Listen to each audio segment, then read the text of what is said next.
And what is the message we send to the world if we stand by and we say, we'll let it continue to happen here in this place? But it is not in our interest. We don't fear that it will spread. I'm not here.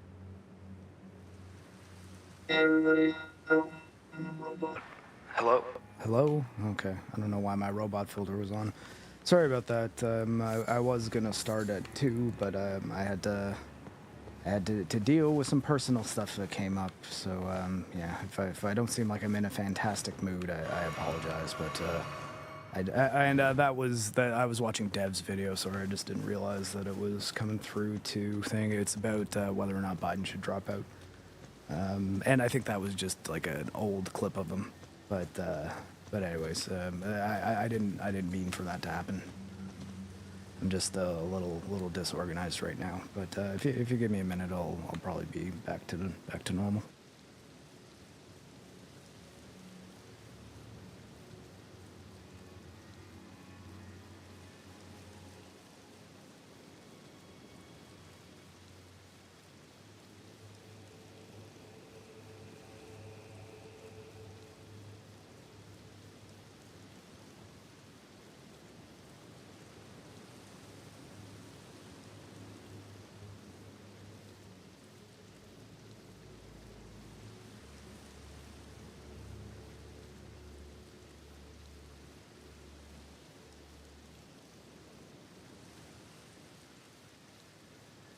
I have puppies though, so that's cool. Jodo, zip it. Jodo, zip it. Zip it. When a problem comes along, you must zip it. Jodo, zip it. Zip it good. I don't know why she's been responding to that lately, but it does kind of calm her down. Yeah, so I just found a way across to this area. I was like, oh shit, there's a bridge over there, and I had this Boney Village thing, so yeah, I'm thinking that I could probably follow this road up here and then eventually get to this thing, and that just seems like the kind of thing that there might be a boss inside of, so, you know, I'll go there. I beat Mesmer. I beat Midra too, which is here, I think, or here. Wait, hold on, where was it? Actually, over here.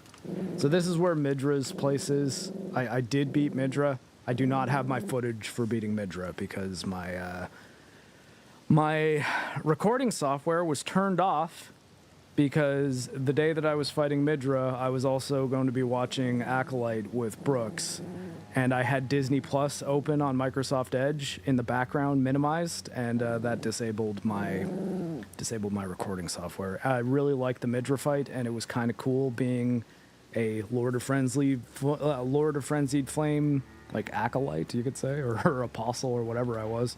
And I actually killed the Lord of Frenzied Flame. But, yeah. Yeah, that's pretty much what I've done in the time that I've not been streaming. But, I don't know, you know. I don't know what's going on in this area.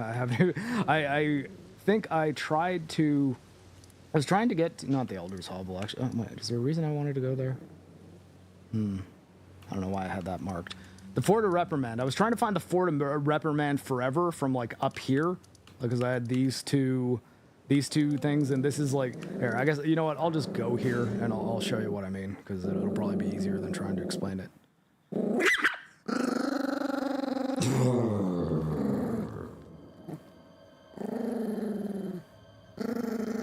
Jojo. Rocky just loves you. Found X-Ray Girl's box name, Wong, mother of Kwambak. Oh, well, I mean, yeah, sure. I guess I don't know how to pronounce that, though, in Welsh. Mahler's the Welshman. Try as I might, I'm not Mahler. But, oh, wait, hold on. Am I like, this is not the one I wanted to go to, was it? Was it here, then? Shadowview Cross. He's beat Hippo and Renala or Rolana, because Renala is Rolana's sister, and you fight her in the main game.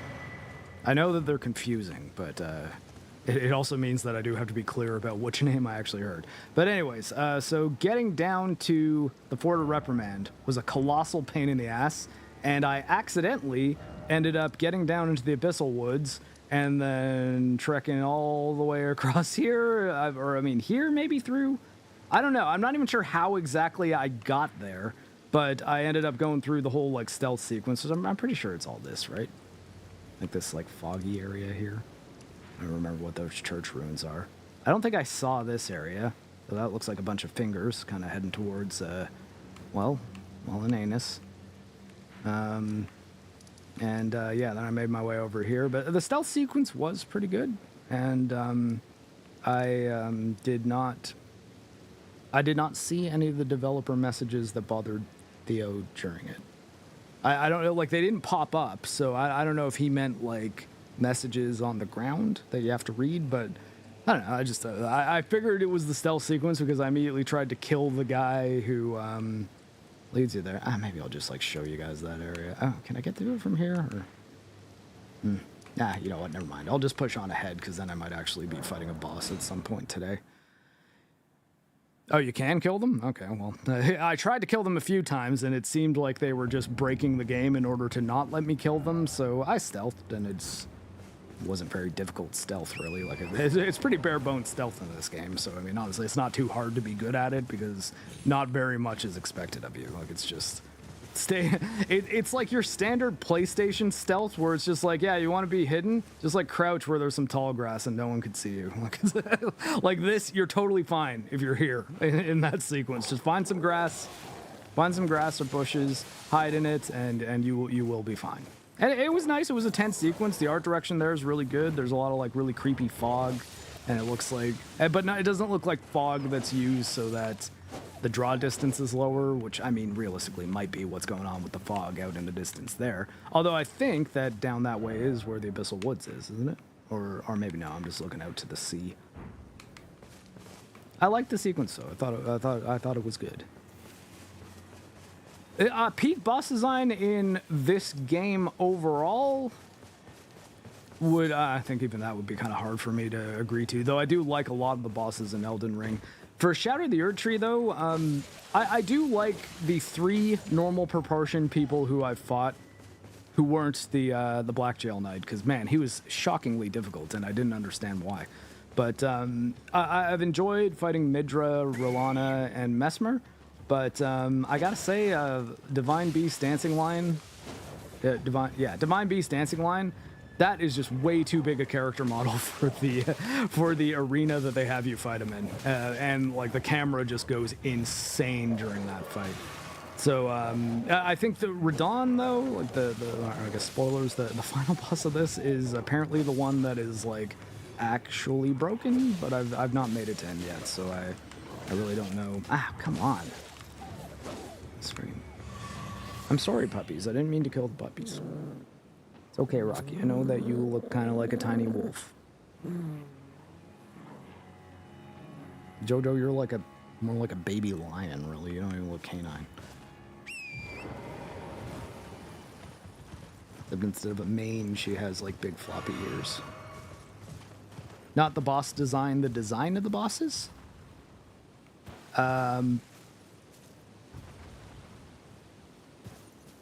But like, so wait, are we talking about aesthetics versus like how the fight is? Well, which one are you asking for my opinion on? Because they're different.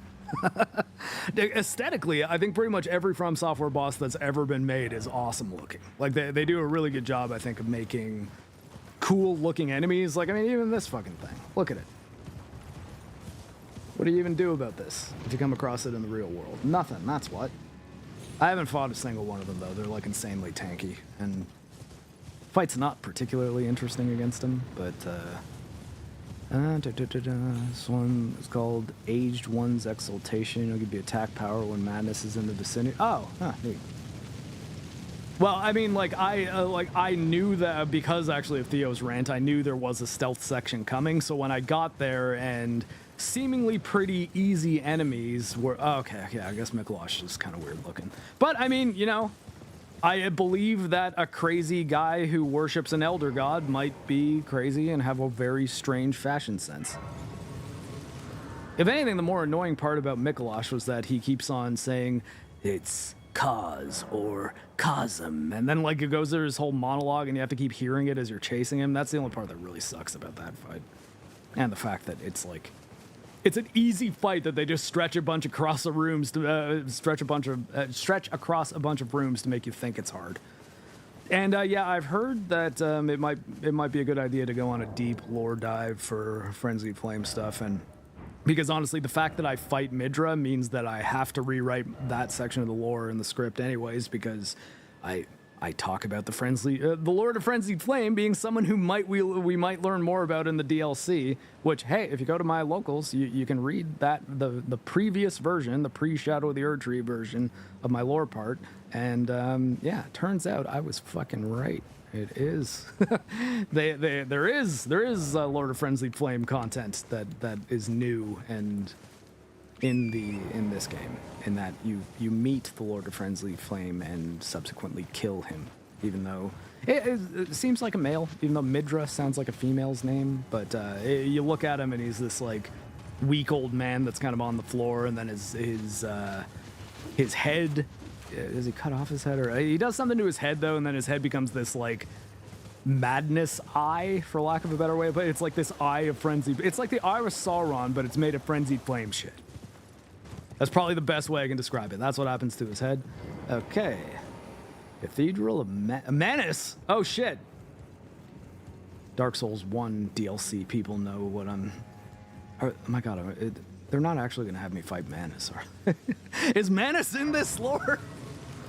Manus is a hard fight in Dark Souls 1. DLC fight too.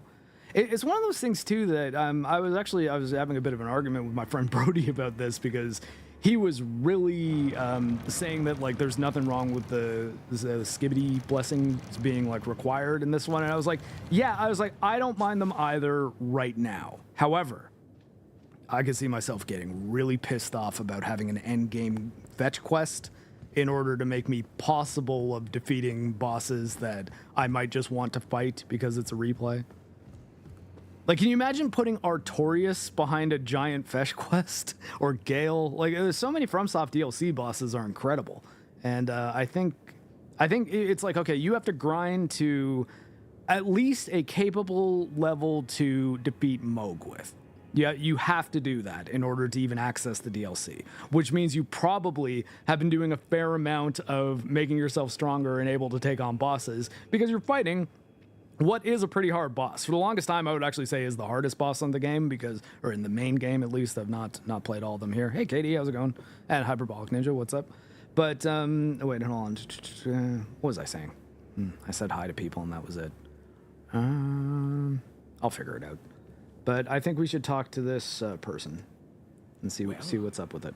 We don't often receive visitors. I am Ymir. That's a guy? Welcome to Manus Meta. It is a pleasure to have you. In lands so forsaken as these, chance encounters are precious indeed. Seeing that we have convened. Yeah, Bashiwashi, and that makes sense when you haven't played the game, and well, I mean that's exactly it. And it's not it doesn't create a problem now, and that's kind of what I was trying to tell him. That right now, the Shadowbush fragments are a reason to explore the world when people might have the instinct to just rush right to the bosses. The problem is, I guarantee you, 3 years from now, 5 years from now, everyone is going to talk about the Shadowbush fragment grind being kind of a pain in the ass if you want to replay the game. You know, because it's like you have to grind yourself up to a decent level anyways, and then before you can even proceed any further, really, because I mean you can try to fight them at lower levels too, but that's kind of like saying, oh, you don't have to grind to beat Moog, like people have beat him at RL level 1. I was like, yes, but most people are not going to. You know, like that's not a reasonable thing to assume most people are going to be capable of. But yeah, I think that it's not a bad idea to have a new type of progression system happen in the DLC that makes it so it isn't just easy to totally sweep by like a player that has gained a lot of strength. But at the same time, it's like, well, you know, you earn that strength, right? Like you earn that strength while you were playing the game. Oh, I mean, I'm in New Game Plus 2 and I'm level what, 258. So I'm almost at 260, but this is New Game Plus 2. Oh shit, I could maybe even actually get another level. These days, actually, it's so hard for me to level up because I end up just not being able to make enough runes to actually level up with.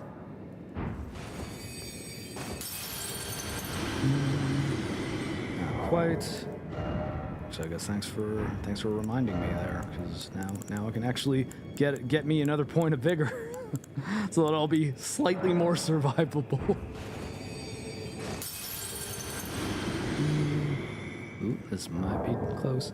You think the Skibidi should... Yes, I mean, actually, Hyperbolic Ninja, you took the words right out of my mouth. I think a better way to do it would be to have each Skibidi blessing or Shadowbush fragment blessing be rewards for bosses that it would kind of turn it into a Mega Man deal, where the whole deal with the DLC is that you got to figure out what the best order is going to be. It's like, okay, which boss am I capable of beating with no Shadowbush fragments? One of them you have to beat, and you can go to whichever one you want, but you have to earn your first one there, and make them not fragments either. Like, give yourself a level each time, I think would be the way to do it. But that would actually, like, rope the gameplay into the... rope the actual, like, combat and fighting bosses into the idea of making yourself strong enough for the DLC, as opposed to just making them mark a bunch of spots on this map and run to them before you actually do anything in the DLC, which I guarantee you is what most serious players are just going to end up doing that. They're going to get to Shadow of the Erd Tree on a replay, and then they're just going to know where the Shadowbush fragments are, and before they even fight a single boss, they're just going to go get them all. Like, I'm willing to bet any amount of money, because ultimately the whole deal with From Software games, or even Souls-likes in general, is once you understand the systems, there often is a way to exploit it a little bit, and that's kind of the deal, because you're armed then with the knowledge that lets you become super powerful super quick. For example, like, anytime I did a replay and I wanted to level myself up to be able to get more power to do, I don't know, like, use a particular legendary weapon or a spell, if it was on one of my, like, console players that I did Confessor and Prisoner for, it would be like a blitz to get to the underground realm of black. I guess there's no boss or anything in here. I was like, is there like a door I can walk through? Like, is there anything else in this big, huge castle or like chapel except for like one guy who doesn't really do anything? Maybe I could talk to him more. Yeah, wait, hold on. What was I going to say there? The map I think I threw myself off again. Charts the site of a hallowed ruin. It is said that I like the Mega Man progression idea better, personally. One's fate will be guided by the stars. I only wish to be of service, to help those who fight for their purpose. I'm not mistaken, am I?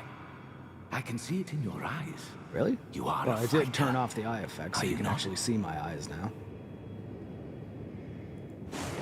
Oh. Pressed the wrong button. I've given you a map to Wasted the a hallowed heal. ruin. Oh, I suppose you expect a lesson of me, do you? Oh, yeah, I was thinking I would blitz to, like, Moog's underground area and then just find the place where you can kill the for power. big raven guys with a bow and just level up, like, insanely fast. So, like, I mean, like, that does happen in the game normally. It kind of sucks to have, like, another totally different one. Oh man, I maybe should have just bought all these stuff just to bank them for a potential other playthrough if I'm ever going to play this game as a caster, which I've not done in some time. I actually also didn't finish either caster runs. Both my console playthroughs are incomplete. Okay, well, do we have anything? I guess no, you're just selling me shit. Okay, so where else might we go? I was sick of the frenzy. I was like, it makes me look so evil. And, like, it's not what I really wanted this character to be. I was only doing it for the extra ending that I had to get for the platinum, or blue ribbon, sorry. Hey, Nutty Pirate over on Rumble. But also, yeah, I guess Bashiwashi, if you've not... oh, wait, no, hold on. It wasn't Bashiwashi who was saying about the boss design, was it? I think it was Bender, right? Yeah, if you've not played Liza P, I recommend it. The bosses in that game are very, very well designed. They're pretty cool.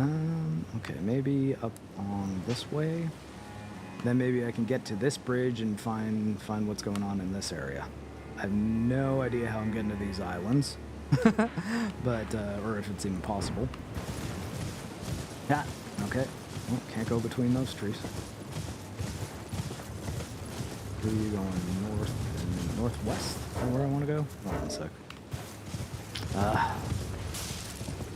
really should have just put a thing down on the area that I wanted to find. But there's the Erd Tree. Yeah, okay, so I'm roughly going the right direction. Caster build will need Night Comet. Isn't it the Aesir Comet that is the one that people just melt bosses with? Or is Night Comet different? Or I feel like it should be, because I remember there being a couple comets. Oh. Ah. I was like, I heard what sounded like it could be a big monster, but it turned out... I don't care about glove warts. It's like the only thing I'm finding in this DLC is fucking glove warts and smithing stones. When there isn't a skibbity fragment to be found. One of these guys who isn't trying to kill me with the most bullshit attack ever. Thread attack. Forager Brood. Okay, well. Cool. Hey there, eagles. You go fly like an eagle. There you go. Just like Seal told you to.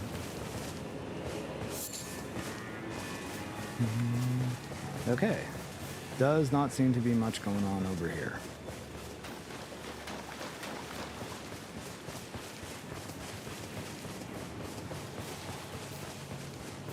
Well, I mean, Bashi, part of the build, though, is also getting the gear and stuff, so, I mean, there's...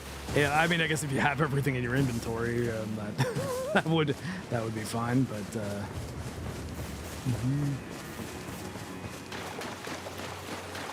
I still feel like there might be something I'm missing over here, maybe not. Okay, I'll follow this wall around here, maybe there's, like, a catacomb or something that'll lead me towards that next area.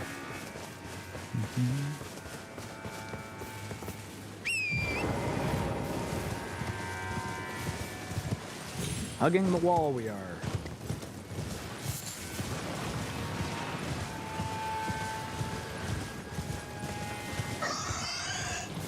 Well, that doesn't sound good.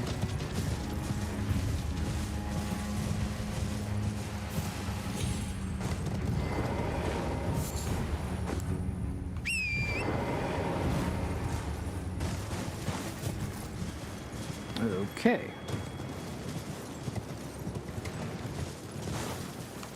And which area is that? Okay, that's the way I came.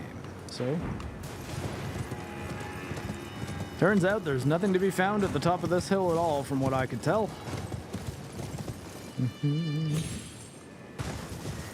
So we're pushing on further. The worst Dark Souls 3 boss? I mean, honestly, it's probably been too long since I played Dark Souls 3 to really tell you. I tend to not be a huge fan of multiple target fights, and there is that one where guys with like the triangle hats. I fight like 3 of them. I don't remember it being a terrible fight, though, to be fair. I just find multiple target boss fights tend to not be good outside of Ornstein and Smo. Maybe, am I... Hold on, is this an area I've been to before? I feel like I'm heading up towards an area I've been to before, but... Can I can't horse, or can I horse? I can horse. We can horse! That's important.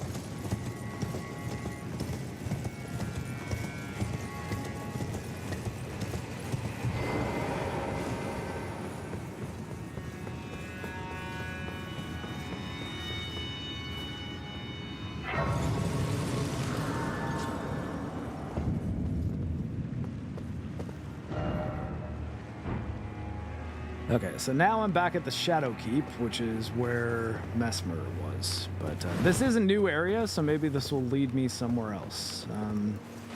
Nah, I can't horse from here. We got a Stake of Marika, though, and... Oh, wait, did I even... Okay. I was like, did I even rest there? I feel like I forgot that already.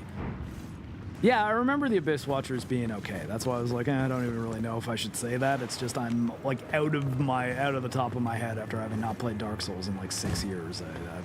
I don't know if I'd be able to tell you the bosses which I like remember not liking. I could definitely talk to you about the ones I did. I like Pontiff Sullivan quite a bit. I thought he was cool. Liked obviously Gale. Gale's probably one of my favorite bosses in the entire franchise. Sister Freed was pretty good in the DLC too. I'm only thinking about DLC bosses now. Oh no, I'm dead. That was a bad jump.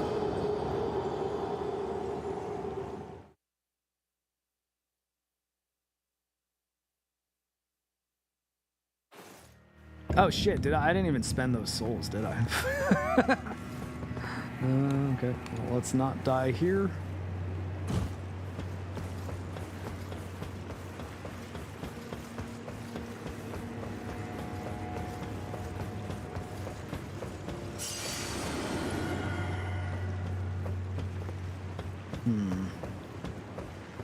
I don't know if I'm making that jump, but let's read this message.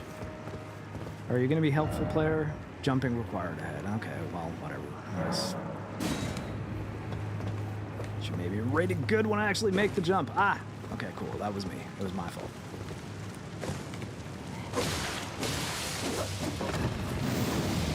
Ah! Okay, I really thought that the wall would stop me. Turns out I was on top of it. Was there a rampart there, or was that just... Maybe I was just seeing it wrong in my brain. I really thought there was going to be a hard structure there. So now I definitely have to make this jump this time, or we just lose... we lose the potential first level up I've gotten in the last, like, 10 hours.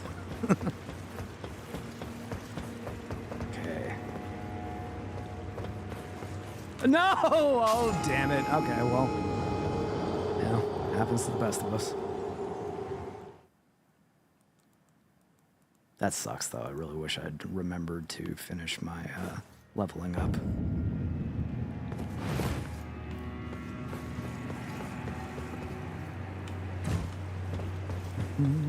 But hey, the good news is I don't have to worry about dying here anymore. It won't really affect anything. Jump. Okay. Yeah, like, is this not like... Okay, so this... I feel like that should have held me in, right? Man.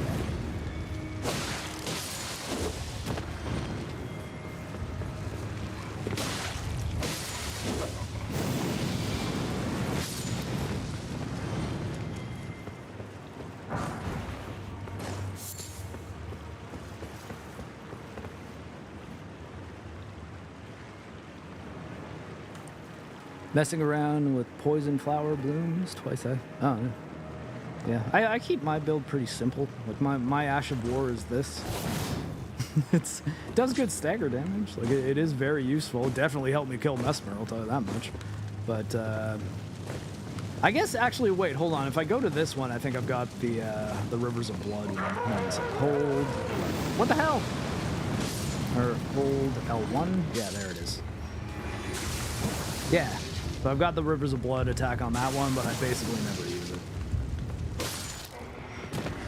Because I often just rock my dual wield, and the War Arts is that. Or no, wait, it was War Arts with a Weapon Art, I think, is what they were in Dark Souls 3, right? I hate these guys. Oh wait, do I still have my Fire Drake Talisman on?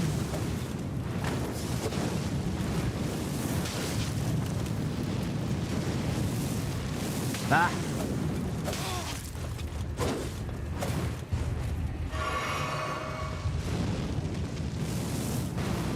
Oh, come on. There we go. I put a marker down there for some reason. Let's see what it was. Yeah, kind of nothing. I guess maybe I was just like, okay, you're trying to get down here, so just keep... Did a kaiju just happen? Like that sounded like something bursting out of the water. Yeah, I'm not making that jump. Oh, hello. Hello, I'm Mr. Fogg. Megabonk, Blood Fiend, Blood Arm. Yeah. That sounds powerful. I don't know what it does, but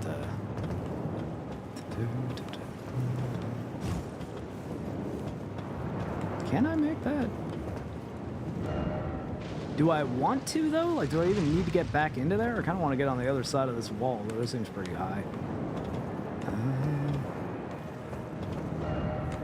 edge. Oh, God. Okay, yeah. Good on us. We made it.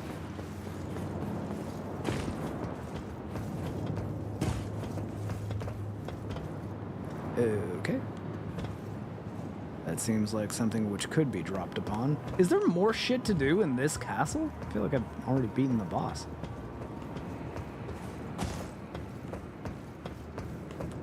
That's which direction are we facing here? So, do we need to get out here? I guess we haven't been into this area, have we? Though I have a save point there. Castle run. Oh, God. See, this is kind of one of the reasons I didn't really want to stream this DLC, because a lot of it is just going to be me wandering around, wondering where the hell I should be going. Which I don't really mind doing when it's just me and the puppies, but when I have people to entertain, it's you know, it makes me feel bad, because I feel like I'm just wandering around looking at nothing. Yes, we failed.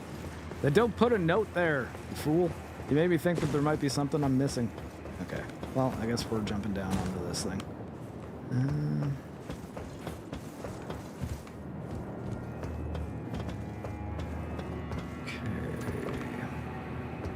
Yeah.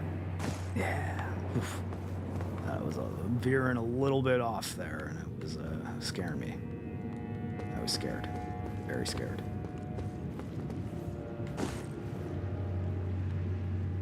I mean, I don't know. I killed... Is there more than one boss in this castle, like, left to go, considering I've killed Mesmer, who didn't suck, by the way. That was pretty good. I liked it. Theo was correct. It's fun, but it does have all the things that Theo complains about in boss fights. There are definitely bullshit anime attacks, and he definitely has some very weird staggered timing. But at least he'll do things like, if he's gonna do this weird staggered timing thrust, he like drags his sword or spear along the ground. So it really does kind of let you know what's happening, and I think that's acceptable. God, more Fire Knights. I hate these guys. You're so annoying to fight.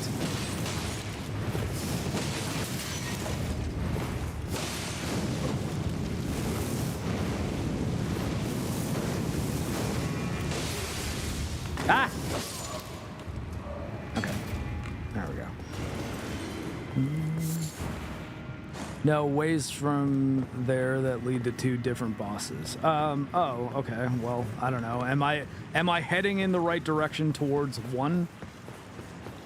I guess here, tell me if I'm going in completely the wrong direction to fight either. I don't care if they're bad. I will make my own judgments about the boss, but I will fight them and kill them either way. I'm not gonna promise I will kill them in this stream, but I will fight at least one. There is the potential of me getting stuck in a boss for like 6 hours. Okay, so I am going the right way. Nice. And just so you know, I organically discovered this way, and it's where I probably would have been going even if I wasn't streaming.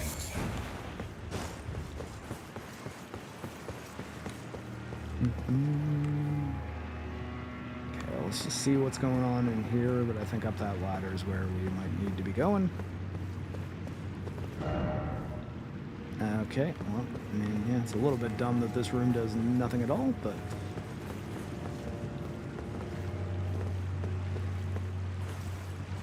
What do I find harder, ultra-fast games or unforgiving games like this? I mean, I don't know. I wouldn't necessarily call Elden Ring unforgiving. Like, there's a lot of things in this game that give you tools so that you might be able to handle them, but I don't know. I guess like it would depend on what kind of speed we're talking about too. I guess I think it'd be much more easy to compare two games directly to another, because some games can be ultra fast and easy, and other games can be brutally unforgiving but not at all fun and not something I'd want to be playing. So like.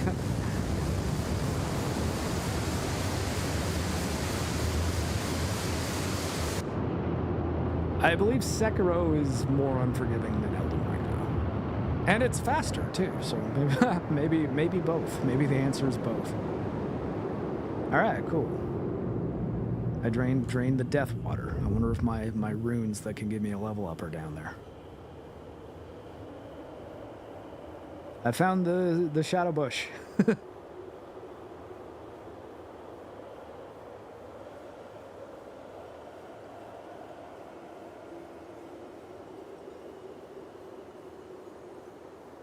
And in a bizarre twist, Miyazaki has the player do an Assassin's Creed jump to get down there. Okay.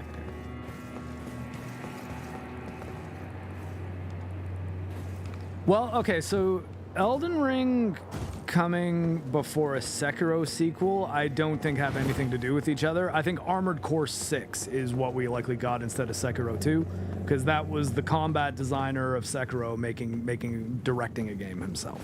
So that I'm guessing that he was like, okay, yeah, I proved that I can create a pretty good combat system with Sekiro. Can I take Armored Core? Maybe I can do something with that. But hey, I mean, Armored Core 6 is finished, right? So that team might be chipping away at a new Sekiro. I think, though, honestly, you're probably more likely to see an Elden Ring to Dark Souls for Sekiro. You know, like a sequel to Sekiro that isn't called Sekiro, even though it's very clearly the next Sekiro game, the way this is, like, very clearly Dark Souls in an open world. Like, right down to the fact that I'm wearing the same fucking armor I've been wearing since Dark Souls 1. Like, actually, though, like, I always wear the thief armor that happens to be in every single Souls game, including this one, even though it's not technically a Souls game. Are we some kind of shadow of the Erd Tree? I mean, I guess today we are, although... Oh yeah, wait, the water's not death anymore. We're eating crab legs tonight, boys. There we go. Okay. Well, okay. Well, I mean, something might be happening. Something's definitely... Oh, God, it's one of these. Oh, shit. You got me. Well, it's been a while since I fought one of you, so...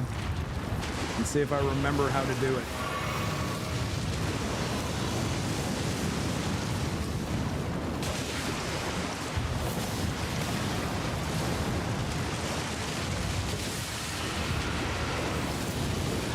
Oh shit. No, I was running away. I hate you.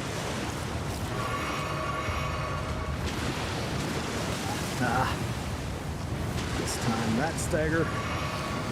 Shit.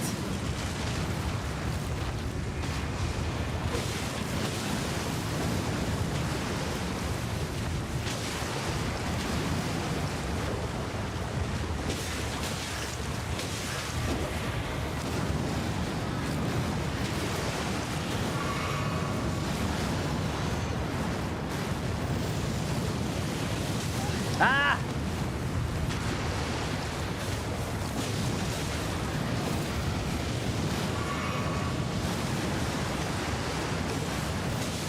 This film will prove to you that a tree can bleed. Man can fly. It's an old Superman reference if you didn't ever see the marketing for the, oh shit, Richard Donner Superman movie. Okay. You die because I have no heals left. Awesome. First attempt, baby. Woo! Yeah, give me the Mantle of Thorns. Why not? I bow to you. Bow to you, people. You're wonderful.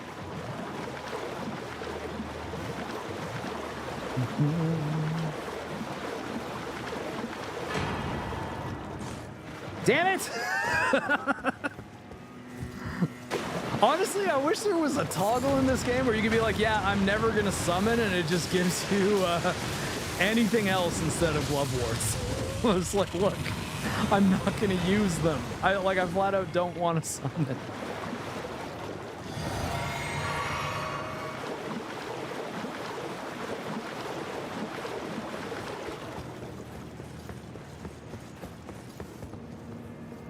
Thank you very much, James. I also mixed it with a bit of the "Do You Bleed" from BVS, so it was a double Superman reference.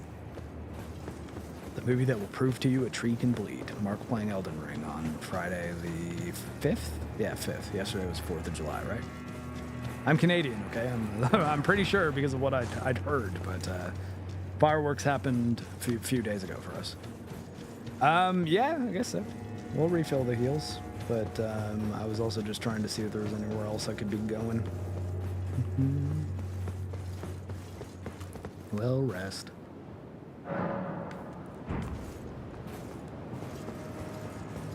Hi, Jojo. Hold on a sec, I got a puppy. Jojo, you're a good puppy. Jojo. Rocky.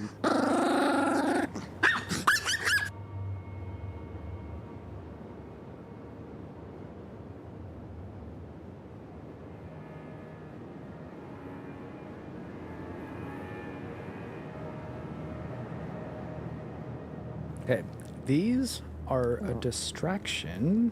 This, hold on. This is a disability. that would be my leg. Yeah, puppies, you're cute little distractions.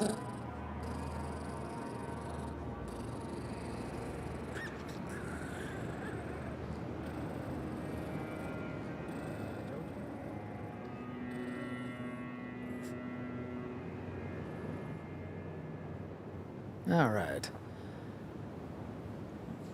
I mean, Armored Core did stay niche, but they were definitely putting some. They were mixing some souls in with your Armored Core there, like target locking and bosses with health bars. Like, I mean, there were a couple things that made you think, oh, okay, I see how this is the Dark Souls guys that made this. But I like Armored Core 6 a lot. I thought it was great. I really should play it again, though. I haven't done the New Game Plus runs, which apparently changed things. I also haven't seen the ending where I don't betray Rusty. I can't believe I betrayed Rusty by accident. I didn't realize that helping some characters would make you betray Best Boy, and he was such a good wingman, man, and I had to kill him. Love to see my face when I saw that. Oh, I mean. So, okay, so my take on the whole Lana Pierce thing is probably a bit softer than you've been seeing a lot of other people go, because I'm giving her the benefit of the doubt that, like, I mean, not the benefit of the doubt. I mean, I'm 100% confident that A, she's not the one that came up with that terminology, and B, she works in that field, so she's used to the terminology. Where I think the fault of the whole, like, disabled, situational disability, temporary disability thing, the flaw was in the inception of that as the terminology. Because if you're a coder, and especially if you're working in video game accessibility settings, yeah, you're probably saying those words all the time, and it doesn't really bother you at all. But if you're a normal-ass person, and you say to someone that having a child put themselves in danger in front of you is something that the video game isn't prepared for because the video game doesn't let you pause, that's not an accessibility set. That's just quality of life. You know why? Because there's a really easy thing to do in a From game when you have real life shit to tend with. You know what it is? Die. Just die. It's fine. It's a Souls game. You will die a lot. If you have real world shit to do, just die. It's okay. Don't be thinking, oh man, well, I gotta let my kid electrocute himself because I can't pause this fight and I'm almost beating him. What do they expect me to do? They expect you to be a fucking father and die in the game. Okay? And most normal people will just be like, yeah, my child isn't a disability, it's my responsibility. So it comes before the video game in any and all circumstances. Likewise, the dogs. If I noticed they were doing something that was getting them in trouble, like danger, like hey, Rocky, say I like knocked over one of my medications or something, and I saw Rocky going, I just noticed it and saw Rocky going over there to eat up a bunch of like, I don't know, antidepressants or something like that, or whatever I'm taking, then I killed my dog if I decide, okay, but I gotta beat Mesmer before I deal with that, right? Like that's me murdering Rocky. That's not me wishing that the game had accessibility settings so that I could be like, you know, a dog dad. It's me being an asshole because I should just die, right? Oh yeah, and I had there was that Ian Hamilton guy who is an accessibility and gaming professional who has gotten fucking triggered at me on Twitter before when I think actually when Elden Ring came out. And yeah, he's like, well, then explain why Sekiro lets you pause. And I'm just like, well, I mean, it could be that it's not very helpful to pause exploit in Sekiro, because the thing I said is like, they don't want you to pause in Souls games because they don't want you to pause exploit. Like, I think it's that and the multiplayer. And when they're like, what's pause exploiting? That's not a thing. You know what it is? See how quickly the menu is coming up? If the game world freezes, you can do things like put the game into slow motion by having like a turbo fire thing on your start button. You just can, right? Like that is a thing that can be done. And I would understand if Miyazaki's like, well, I mean, if we make it so that people can just pause and like narrow it down so that they get the frame right for a parry riposting in Dark Souls or Elden Ring is a big deal that gives you a huge advantage and is very hard to do because it's the type of parrying where it's a single strike, you have one chance to parry, and if you miss it, you miss it. You can't just get the next one. Whereas in Sekiro, if you were trying to pause exploit one single parry attack, that wouldn't help you like at all. Like it wouldn't. It just wouldn't help you because it's like you don't get it. You have to land like 30 parries to break their stance. It's not like here where one parry will break the enemy's stance, you know, or like sometimes two. But in most cases, a parry riposte in like a Souls game is pretty much you deflect the attack, they get staggered, you know. And that's balanced out. The more difficult parry to achieve in Sekiro is balanced out by the fact that when you get the parry, it's essentially an instant kill. Like, it's an instant kill, or it will instantly delete one of the boss's resurrections, which essentially is a kill anyways, because if they can revive their health bar, you know, that's basically another life anyway. So you kill one of their lives. And then I said, and multiplayer is probably a pretty significant factor as well because there's no multiplayer in Sekiro. The dude doesn't reply to me, but then replies to other people saying, yeah, unlike Mark, who's just speculating, I actually have references. Posts a fucking Game Informer article. So I'm like, okay, as far as references goes, I don't know that that a Game Informer article that has a couple lines from one of the game designers' like interviews is like really a super solid source that goes into detail. But at one point he's like, yeah, actually for Sekiro we decided that pausing wouldn't really interfere with the gameplay as much because there's no multiplayer element to deal with, and we couldn't find a way to make pausing work in the Souls games because the multiplayer features were so important to us. And I was like, motherfucker, I said multiplayer as one of the reasons in my speculation. Also, my speculation is based on playing the shit out of both of those games. I don't need a source because I'm the primary source. I'm the one who made the I'm the secondary source. I'm the one who took the primary source and analyzed it and then came up with my opinion. I was saying, like, why would they, because the question was, why would they let you pause in Sekiro if they don't let you pause in Dark Souls? And I came up with a few reasons why I think they might have made that decision. I didn't cite them with references because I'm like, no, I'm not saying they said this. I'm saying this is what I can infer by how both of these games function, based on the fact that I played the shit out of both of these games. You know? So it's like, I don't need to cite you an interview with the developer because ultimately, if you're a developer and you say that, if you're Neil Druckmann and you tell me that The Last of Us Part 2 is one of the most uplifting stories that's ever been told in a video game, I don't care if you're the developer who's saying that. I played The Last of Us 2. You motherfucker are lying to me. You know? So it's like, well, I mean, I don't know, man. Like, I'm not sure that, like, one line from an interview, they're like, yeah, we figured we could get away with it because there's no multiplayer to worry about. Like, is that the only reason? Do you know that for sure? Did they discuss a pause button any more than like, well, there's no multiplayer in this, so we'll let them pause, right? Yeah, okay, everyone's on board? Okay, cool, yeah. I feel like it might have been the kind of thing they talked about. You know? Well, anyways. I get really bothered when people try to launch arguments from authority at me, and then they throw back one of the points that I gave them, only sourced. And I'm like, how did you think this was a win, man? Like, but anyways, I try not to engage because Ian Hamilton, a British gaming accessibility person on Twitter, is kind of a dick. I swear to God, last time I was actually just trying to have like an honest, good faith talk about accessibility settings and why people don't really like the idea of accessibility settings being put into From Software games. And he's basically just swearing at me and like typing in all caps. And I'm like, you're supposed to be a professional in this industry? Like I'm trying to be a professional in the industry of like a dude who talks about video games. And I'm taking my job more seriously than you're taking yours.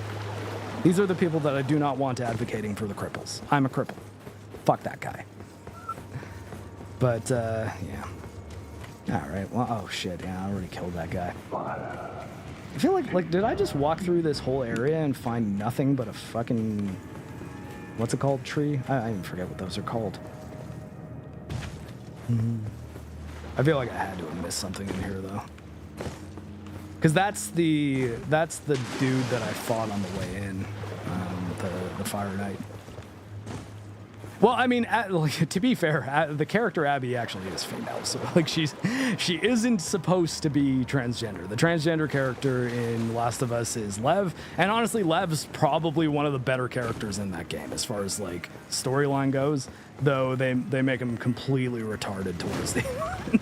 They have him just decide to go to save his mother from a group of psychotic cult members alone when he had just been adventuring with Abby, who's been constantly saving his life for like 2 days straight. Like, wait, why the hell wouldn't he say, Abby, I really need you to help me on this one. I'm gonna go, you can't stop me from going, but if you help, I might actually be able to live through it. It's so stupid that they just had him leave and gave Abby and, shit, I forget Lev's sister's name. Whatever, the Asian girl who gets her arm cut off. It's like, they just like see him going, they're like, oh my God, he's going alone. And I'm like, why did you have that be the way this happens? Like, you very easily could have said, look, I can't leave my mother to die. Can you please help me save her? That would have been totally fine. But yeah, no, that's that. Sorry, I didn't mean to get mad. So there's more water here. So either I have to lower the water even further, which I've not seen any kind of lever for, or the only thing to fight in this area was Tree Man, and I just got to backtrack. What? I'm hearing these like big sounds that sound like there was a monster coming out of the ground. Oh, okay, it was. Big crab. Boom, bum, bum, bum, bum, bum, bum, bum, bum, bum, bum, bum, bum, bum, bum, bum.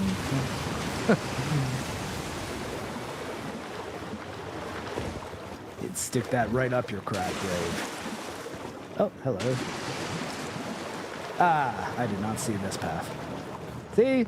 Oh, shit, I thought that was stairs. These are the stairs.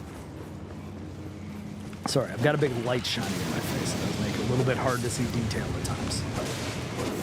Ah! Shit, who are you?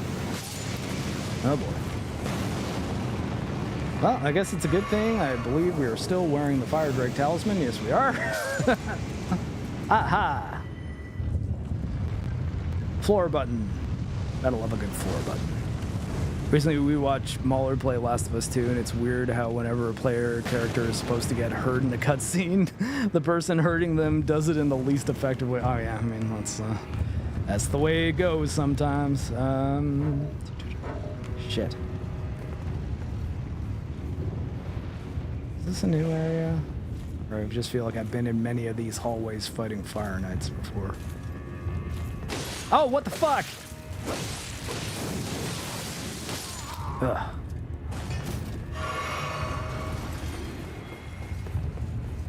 Yeah.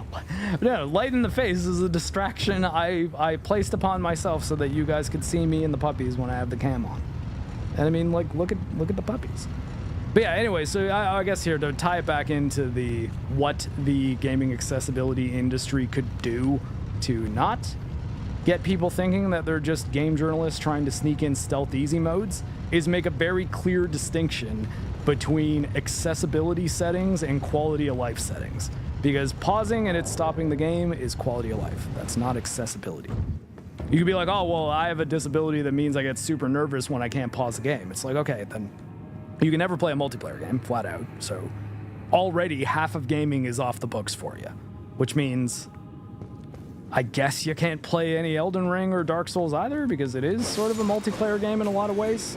And you'd be like, oh, well, it has an offline mode. It's like, yeah, but I guess like that'll always kind of be the thing, right? That ultimately, if they did not give you the ability to pause while in offline mode, then if they didn't give you the ability to pause in offline mode, then maybe there's another reason why they don't want you to pause other than just, oh, well, you know, we're assholes and we hate cripples. We hate the disabled, you know, so fuck them.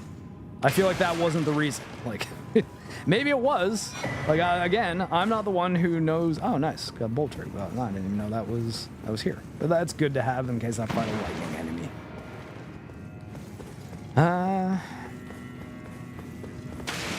And now I'm just stuck in this room. Can we destroy bookcases? Can I climb up these books?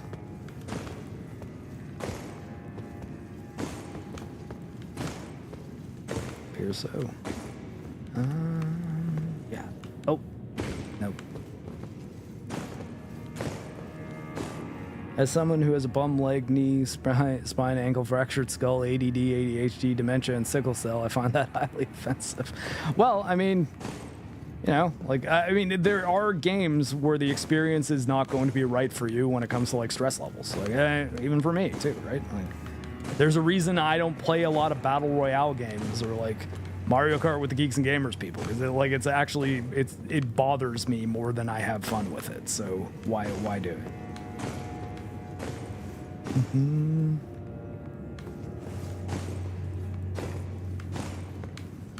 Even though Grump tries to keep on talking me into playing more Mario Kart, I don't necessarily just bend to all suggestions, you know. Like at a certain point, I'm like, yeah, I just don't really have fun playing that, so I'm not going to do it. And you can say that about Dark Souls and Elden Ring, too. It doesn't make you a bad gamer.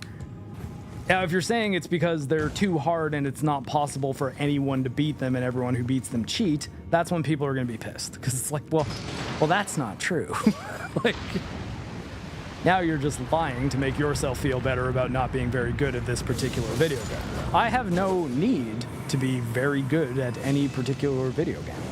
You know, like I would like to be good at the ones that click with me, but if I'm terrible at a game and it doesn't seem like what's required from me in that game is the type of gameplay that I enjoy excelling at and learning and getting better with, then I'm probably just not going to play that game. Yeah.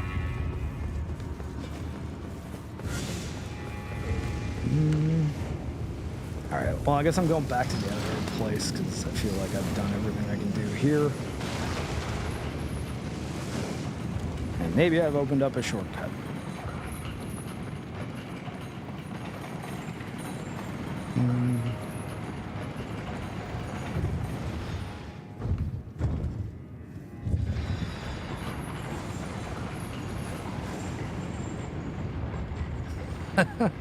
I mean, I don't know how that came up, James, but I have no reason to speculate on the artificial person's sexuality one way or the other. It's not really my business, and yeah, I think you should be a little cooler about people marrying people who aren't their same ethnicity, though, because that makes them sound kind of terrible. But also, you know, like as an interracial married man myself. It's a bit of a kick in the balls there that I didn't appreciate.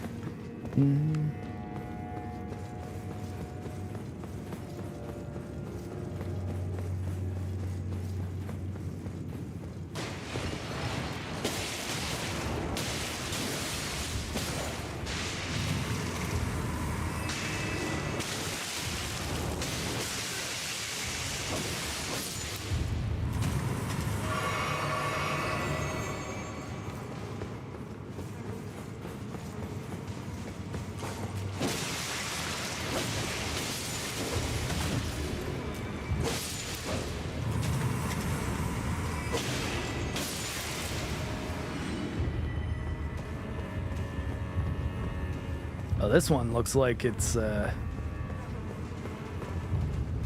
actually making me kind of uncomfortable. Just like waiting there. Speaking of stealth easy modes, how about companies saying they're going to be adding modes that sound suspiciously like play for me? Yeah, I mean, exactly. And I mean, like, I appreciate things like colorblind settings, descriptive video for cutscenes. Like, if you've got even not if you're fully blind, but if you have impaired vision of any kind that makes it difficult for you to actually see things, but you can still see forms well enough to like play a video game, as long as there's things like high contrast color and in cutscenes, because I don't know if they add the high contrast color in cutscenes exactly. I'm not sure how that works. I don't play a lot of colorblind modes or blind modes, but just make it so that there's descriptive video for the cutscenes, so that if you can't see things properly, you can still understand what's going on in the story. Like, all that stuff's good. Yeah, and honestly, I think the most basic quality of life that you could actually argue is an accessibility setting, which not all video games have, and I don't see the accessibility people losing their shit about those games, just the ones that are difficult. Every single video game should have remappable controls, everybody. Every single one on every single platform. There should be a standard control scheme which works, yes, I do agree, but also, it like, you should not have to use a mod to change dodge from B to A if you want to, you know? Like, that should be something that just all games allow. And I think you could argue that as accessibility for things like, okay, but if you can't remap controllers, maybe I can do something if I'm playing with like one hand, or like I'm missing this finger, so it only sucks that the right trigger, I don't know, like whatever the reason is. I can see actual disabilities being helped by remappable controls. But when it's like, oh, but like, what if they just need the game to be at 50% speed? I'm like, I don't know. See, then you're fundamentally changing something about what the game is. You know, like I don't know about, like, let's just be able to crank down game speed to 50% if you feel like you just can't think fast enough to play the game. I'm like, well, now we're getting into making the game objectively easier for anyone who wants to use that mode, even if they don't have like a neurological deficit, right? Like something that they would have a medical reason to actually need a mode like that. That seems like it's a bridge too far towards just letting anyone get through any game and removing all challenge ultimately. Now, that is not to say, well, oh, there's nothing stopping you from playing it without the accessibility settings. It's like, yeah, but there's also nothing stopping anyone else from using them. Which means all of a sudden now, saying, hey, I beat Mesmer in the Shadow of the Erd Tree DLC, kind of means nothing to anyone in the community that might have thought, oh yeah, he's a pretty hard boss, good job. It's like, well, did you really? What modes did you have on? It's like, oh, well, the only accessibility setting I used was high contrast color. It's like, but you're not colorblind. Yeah, but I find it significantly easier to see the enemies that way. It's like, well, even that guy is kind of using the accessibility setting for the wrong reason, right? Like you're trying to make the game easier on yourself, even though by utilizing a feature that is designed for a disability that you do not have. You know? So, and I think, like, especially in games that are geared around challenge, which I hate to break it to anyone who thinks that Souls games are not. Yeah, they are. Like, people like the challenge in these games, and it's part of the reason they play them. I've had a lot of people say, actually, most people like walking around the world in Souls games and exploring and looking at the lore. And I'm like, I feel like you don't. You know why? Because you have to beat pretty difficult bosses to explore most of the world in any Souls game.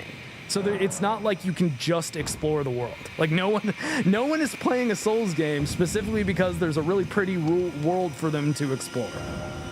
Okay, and now I'm back over here. I don't think I ended up finding a boss in this area, though, so maybe I can explore the Raular ruins or whatever it is. Well, exactly. Like, you beat Mesmer at 1.5 speed, or 0.5 speed, and then double speed the video to make it seem like you did it properly, right? And I don't think people like the idea of that being on the table in the official game options. No, God. See, sometimes you'll just accidentally jump backwards when you don't intend to, and that's my fault for trying to kill the eagle, really. Yeah, what kind of Souls player are you? Well, I mean, again, like and my argument for summons that I imagine I'll get into a lot on next week's Metal's Forge isn't the damage they do. It's just pulling aggro and breaking the AI boss patterns that kind of makes them experience ruining.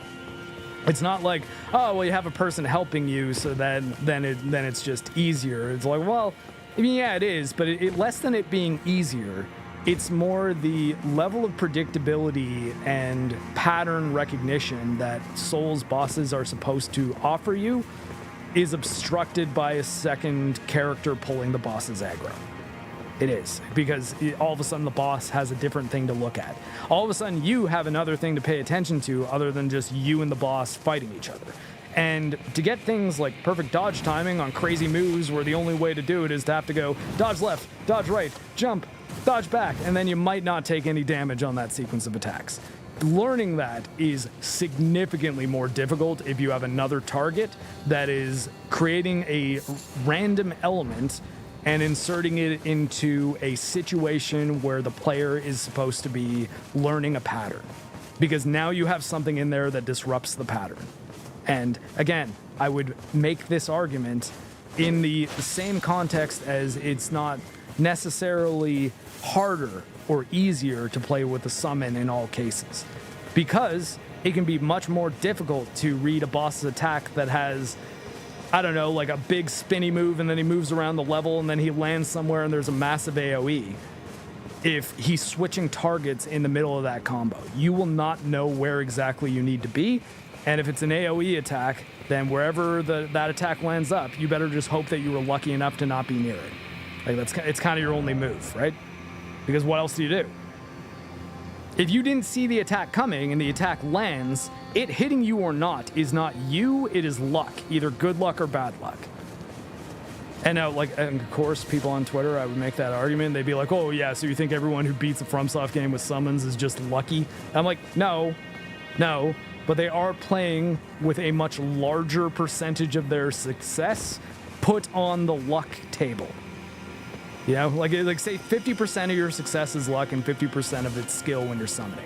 It's 100%, or let's say it's 90% luck and skill if it's not, because you might luck out into dying or have bad luck to the point that he just throws a sequence of combos in that shouldn't be together, like Rolana was doing when she would have the swords up above her head, but then I'd be in a situation where she'd hold on to them and then fire her slash, and I'd roll the slash but be recovering from my roll when all of her swords would hit me. That is bad luck.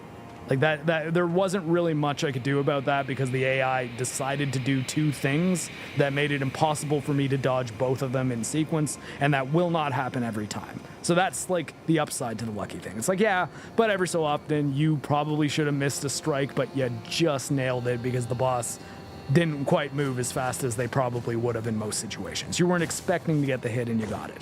But with a summon, it's like, well, you don't know who the aggro's on at any given point, really. Like, you can assume that if it's over at the other side of the map fighting your friend, then, yeah, he's probably going to stay there. Like, you probably don't have anything major to worry about.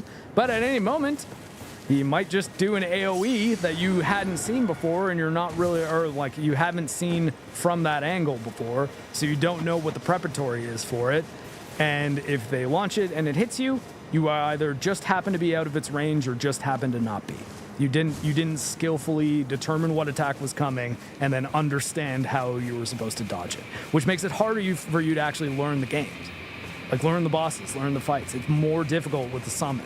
And you're actually changing the experience at a pretty fundamental level if there's something constantly pulling aggro and you've never fought these bosses one-on-one. Now, I mean, they're always waiting there. You can always just go fight those bosses one-on-one if you really want to. It's no problem there, but the trick is, I think the argument that I'm often arguing against is, well, summons are in the game, so Miyazaki wants you to use them. And I'm like, well, kind of doesn't matter what Miyazaki wants, though, because I'm not really talking about intention at all. I'm talking about the result. Like, what happens when the game is finished and I'm playing it. And there's just no arguing out of it being a different experience when you have like a scapegoat, something pulling the boss's aggro that it will attack, than when you're just fighting them one-on-one. You're playing a different game. You're fighting a different boss.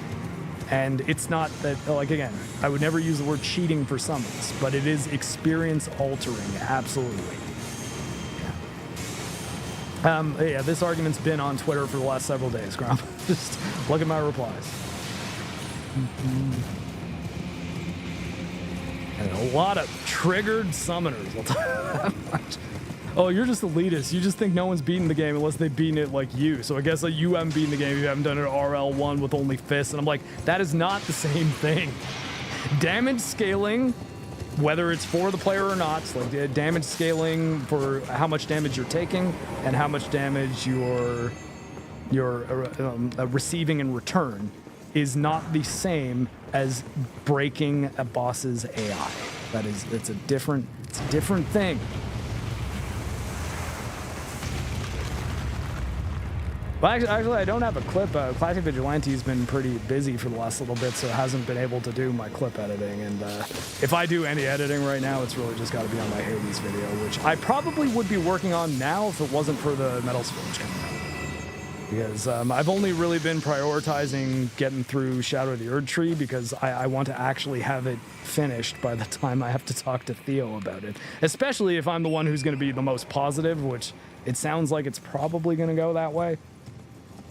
That said, I'm not trying to like find counter arguments against Theo. It's just I think that ultimately it's just I forgive a lot of the issues in Elden Ring more than he does because I ultimately do enjoy the experience of playing it. Whereas I don't think Theo really does enjoy playing this type of Souls game outside of a boss like Mesmer. And granted, I think a lot of his complaints are valid. You know, like I'm not a big fan of weirdly staggered attacks that you can't really parse through at all, and you just have to you have to learn them through just flat out memorization, and there's no ability to kind of feel them and act on instinct because they're not designed in a way that you're supposed to be able to. Like they will just stop in the middle of a full-blown swing of a heavy sword, like no being should be able to do because momentum is the thing which exists. And yeah. Oh, this might be new. Did I go through here at all? Okay, I guess that is just another way into that same area that I just entered. Man, I got a brand new door and there still wasn't any boss or opponent. The idea that open world exploration is bad and they were going to use the wiki to find their way. I mean, I like the open world exploration in Elden Ring, but I still am not crazy about the Shadowbush fragments being as required as they are. Just because I think it forces exploration in a way that's more severe than what used to incentivize exploration in Souls games, which is just, I want to find what I'm doing right now. I want to find the next boss so I can fight it, because I want to fight bosses in this game and kill them. You know? Like, and that's, oh crap, that did keep going up. Maybe this way? I feel like at this point, Grump, I probably have moved further away from the bosses that I was heading towards, right? Or am I still on the right track? Because I feel like I'm walking around places I've been to before and not finding anything new at this point. But I mean, again, like I'd say ultimately an experience like I'm having right now where I kind of just don't really know where to go, I'm having less fun with than I was having in Lies of P, where navigation wasn't so much the point as like puzzle solving and fighting bosses, you know? And I think From Software is really great at the bosses and the puzzle solving stuff, so I kind of wish that they'd lean into that more than well, because I mean ultimately the Shadowbush fragments they're fundamentally padding, because they nerf the player when you get in here and you have to gain strength by doing things that don't necessarily take skill, they take time. So I don't know. Like I think that a lot of people will be defending them now because you have all the reasons to explore. You don't know where you're going and you don't know what's in this area. You need to find bosses and you have to scale your level. Whereas when it's just like, okay, I'm just playing this game for the 5th time and I want to fight Mesmer and Radon or Rolana or whoever, I just want to go fight them. And I know where to go because it's a Souls map and I've learned it. That should be enough. Now, have I gone there? I feel like I have, but now I'm thinking maybe I haven't.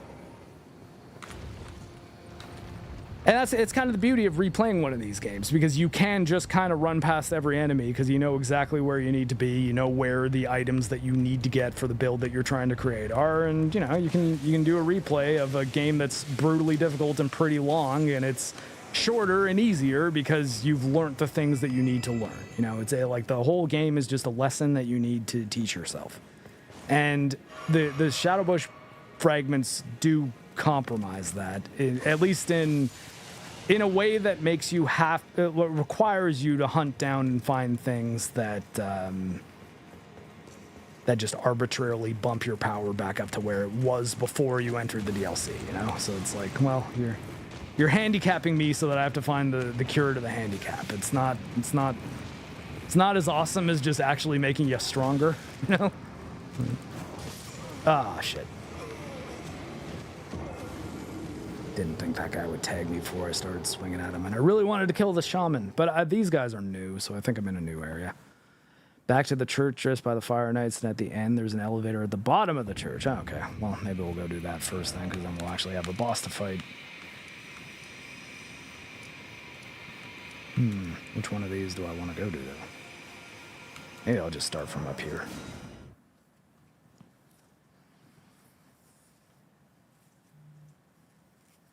Oh, Serranos, you did a fresh run? Yeah, okay, so you're probably getting the feeling that people who've already played the game and might not want to do the busy work stuff again are likely going to have in a few years.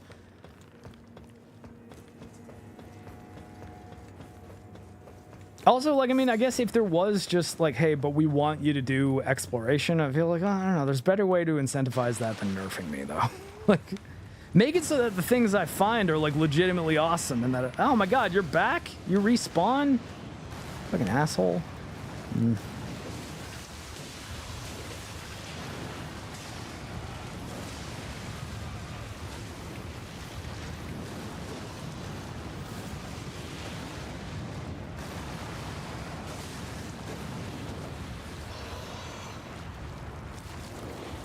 Ah, shit. See? Stagger timing bullshit.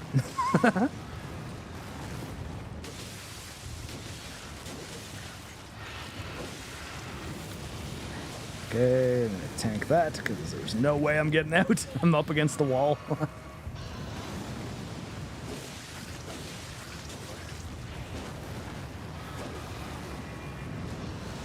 Ah!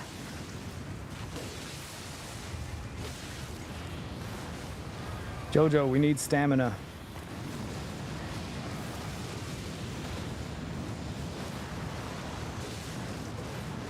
Seriously, you're not dead?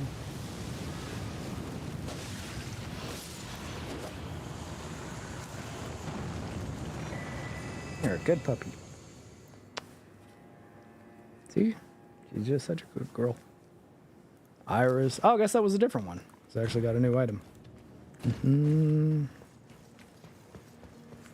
Ulcerated tree serpents, that's what they are. God. Okay. I was like, I know these things. I forget what their name is, but I know them.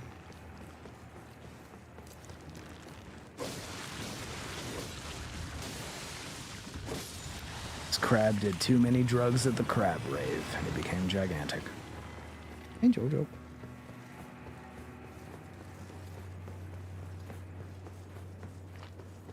I mean, it will for a lot of Souls players, though, because most Souls players will play Souls games many, many times just to try out different builds and stuff.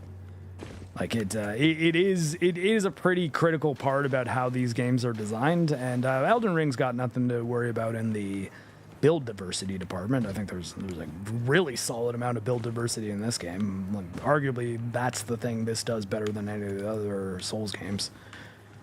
Just because you have so many fucking options and so many weapons to use. Like, just by volume, you've got more flexibility in Elden Ring than most of the other Souls games. But yeah, I think, I don't know. I think I would, like, because replay value it's something that you do kind of need to factor in a little bit.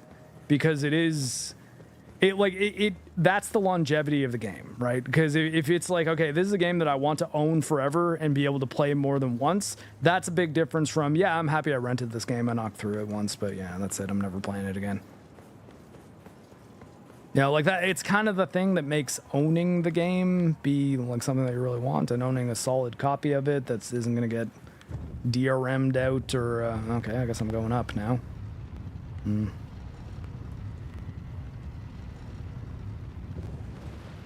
because there are a lot of people who care about it doesn't mean there's always a ton of people who don't care. Well, I mean, yeah, but whether or not other people care doesn't affect my analysis either, though, right? And it's like I've still got to just analyze it the way I would, and yeah, and at least in this case, or in the case of Souls games in general, I think replay value is quite important, and it's the reason these games are as big as they are. Like, these aren't games that people knock out in a weekend and never touch again. Like, this is games that people put 300 hours into, try to get every single conceivable ending, work out every conceivable build.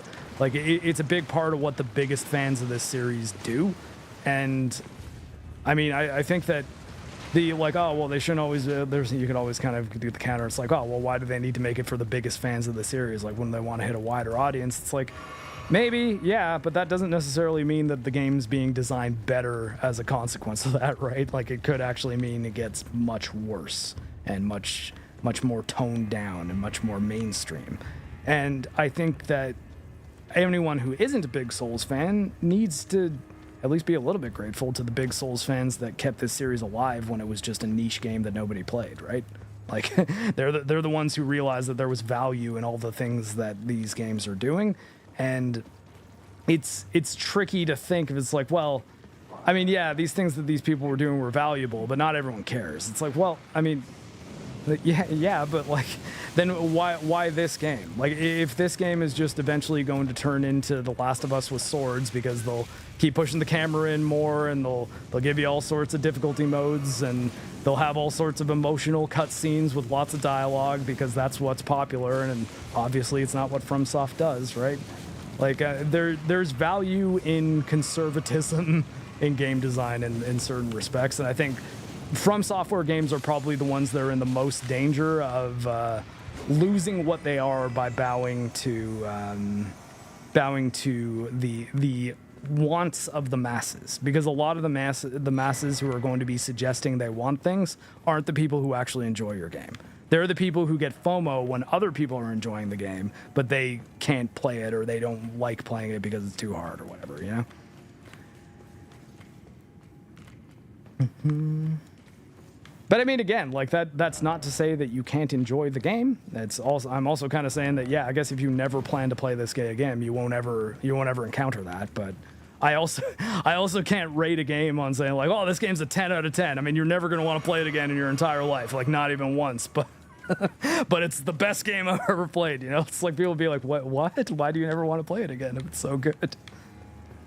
Because, hey, I mean, most of my favorite games I have played more than once. I actually kind of can't think of a game that I would put as one of my favorite games I've ever played that I only played once.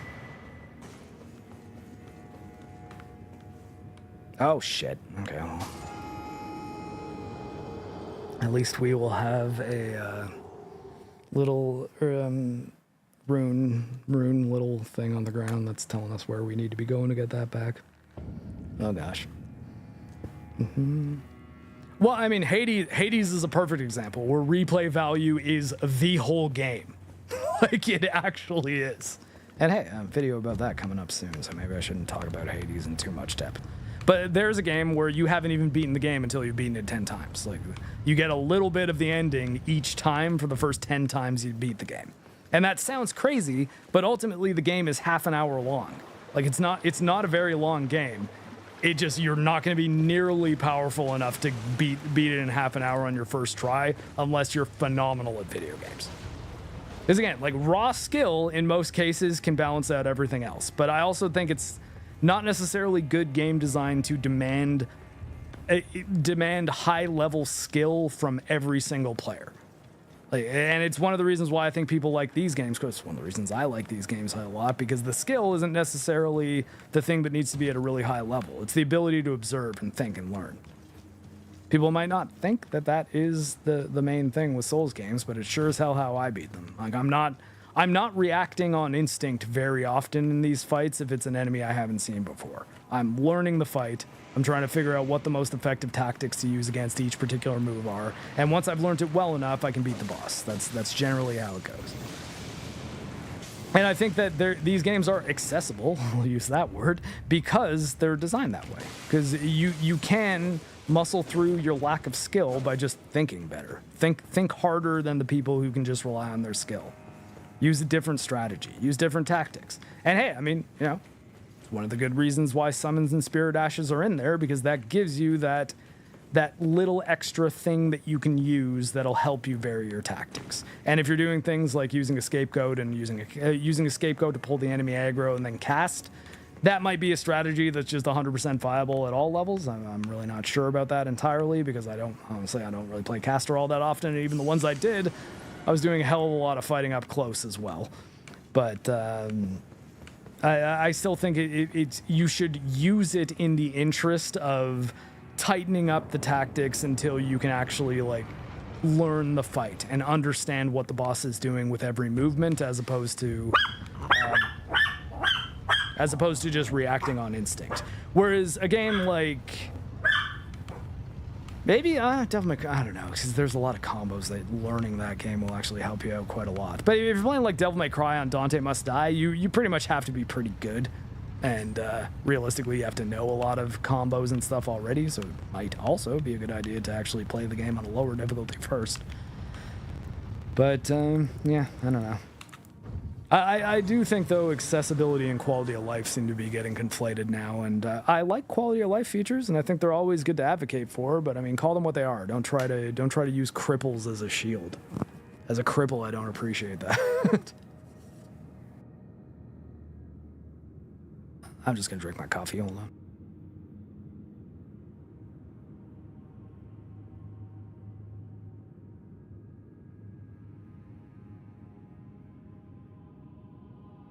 Oh yeah, actually, James, that's a perfect example. Like Dragon. Oh wait, hold on. Was that James actually? I think. Thank you very much, Mongoose, for the gifted membership. And did you? Did you end up? Yeah, you gifted the membership to yourself. Holy hell! Well, thank you. I guess to yourself. Thank yourself. See this? Oh yeah, wait. So sorry, that was Serrano's. Spirit Ashes don't really work with the game. Yeah, so I think a good example of a game that is built around the target having multiple, the boss having multiple targets, Monster Hunter and Dragon's Dogma, that are similar to this in some ways, but mostly deal with creatures that aren't necessarily directly fighting you. They're fighting a whole bunch of people, and they move to the way that you have to account for it. The game's also very specifically built around, or for Dragon's Dogma, using your pawns, and for Monster Hunter, having your palicos, which you always have 100% of the time, or having a party, right? So, whereas the Souls games are much more, no, these are built around one-on-one fights. Like, one-on-one fights are primarily what you're doing here, and, oh, Mark has ruined, jeez. Got the real one. Okay, this is a boss arena. I know Souls games, and let me tell you right now, this gonna be a boss.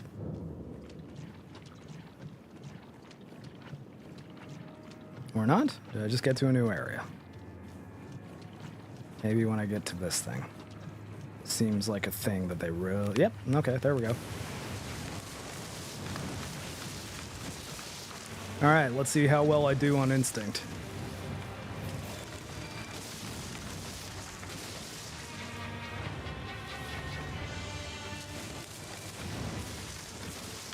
Ah! Blood? What the fuck? How the hell do you bleed with something yellow? Damn it. I'm gonna get close to you again and then start murdering you. Arguably, I'm fighting this more like a monster boss because I don't want to be locked onto his head when it's his base that I want to be fighting. Oh shit. Maybe I should jump that next time.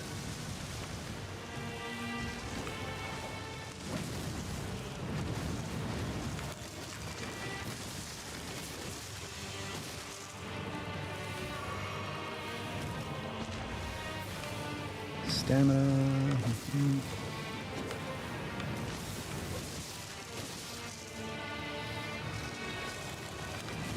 Ah, crap. Thought I had you.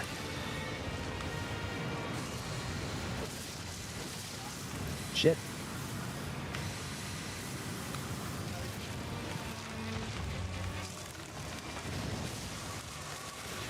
Ah!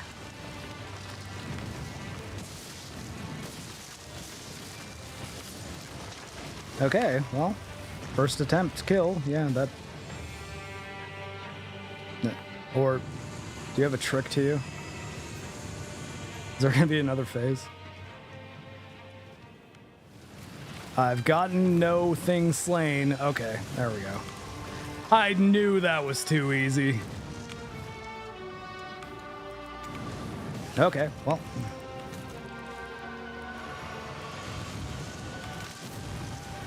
I was like, there's no way, right? Like, that was piss easy. I got hit a few times. I don't have a lot of heals left, but I really was kind of managing my resources based on the boss's health bar more than anything else. Oh no, am I out of that? Shit, I thought I had my... Oh no, I do. Why the hell didn't you work? There we go. I'll use you while I can. Shit. Ah! I hate trying to roll while sprinting in this game because it's the same button. Yeah, we're dead. Okay. Guess we gotta fight him twice.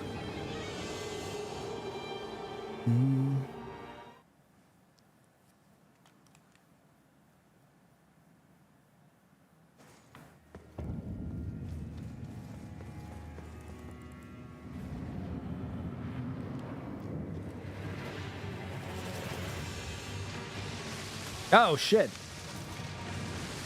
Okay, so wait, is he just in phase 2 now? I feel like that wasn't an attack I dealt with at all, and he's, well, he seems angry. We've got boss music. Like, you know, it's, might be things happening. Shit.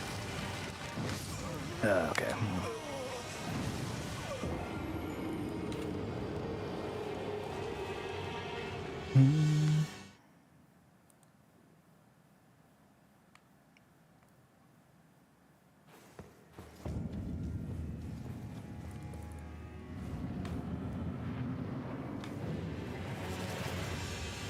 Let's use some cover.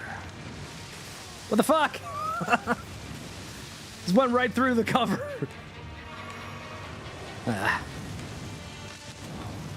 Or is it going to be something like I have to destroy all these glowing trees before I fight him?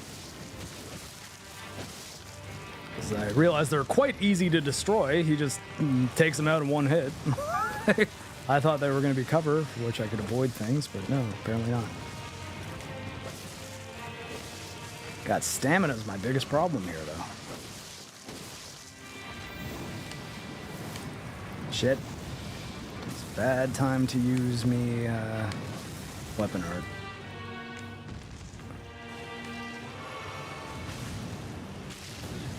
Ah! Oh, let's destroy one of these other trees that might be the source of your resurrection, possibly. Fuck it, let's just kill all of them just in case. Okay, no.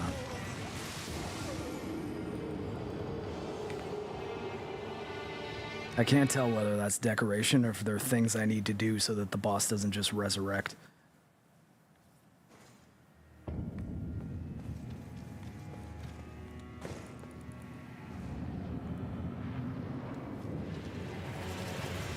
I gotta say though, I don't think I've ever once seen a... Like, is he...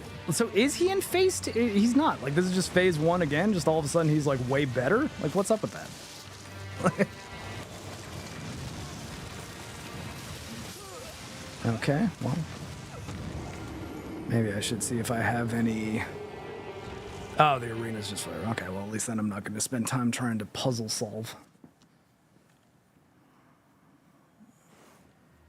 Elden Beast 2.0, yeah. Let's maybe see if I can do something that could cut down on bleed. They're not using fire anyways. Do I have any anti-bleed talismans? Robustness? Does robustness help with that? Oh, it's not like he's using fire.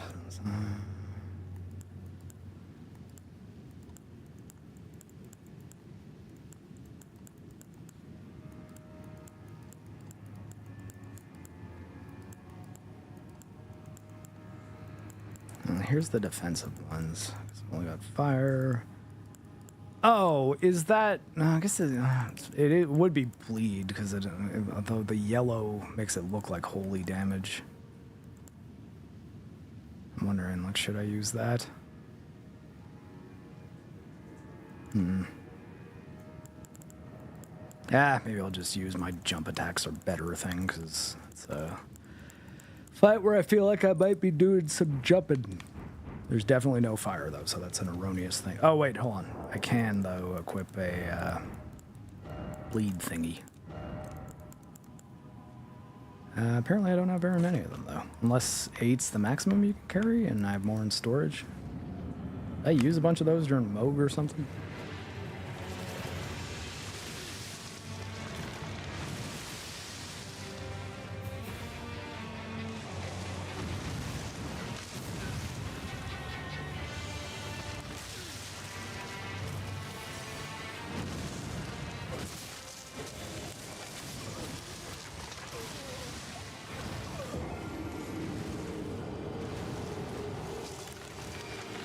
Oh, so it is holy damage. See, I was right. I was like, I see yellow. That means it could be holy.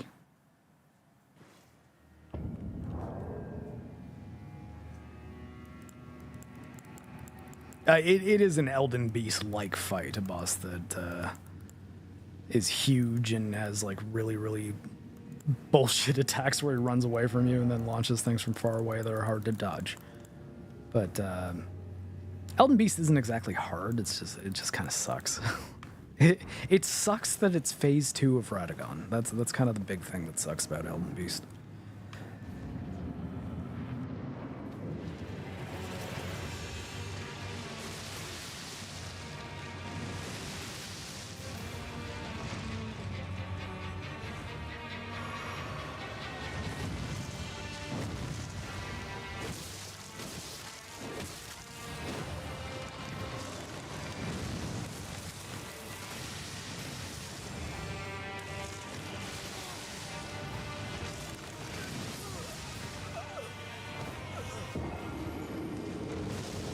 I was situationally impaired by puppies.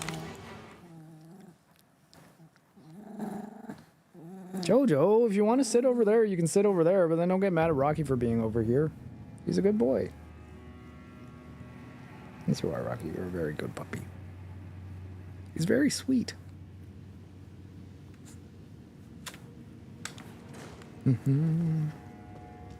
That's not his boss? Wait, whose boss? Oh, not this boss. Sorry, my cursor's in front of your T.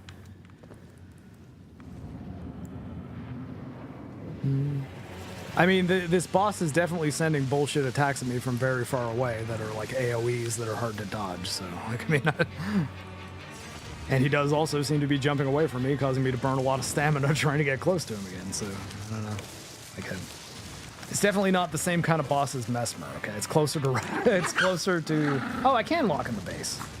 Look at now. See if I can stagger you.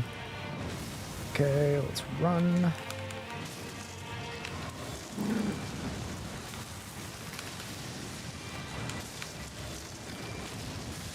Oh, fuck. Jumping doesn't help. Yeah. Puppy. Oh, okay, that's why I was accidentally switching weapons. I was on my wrong controller profile.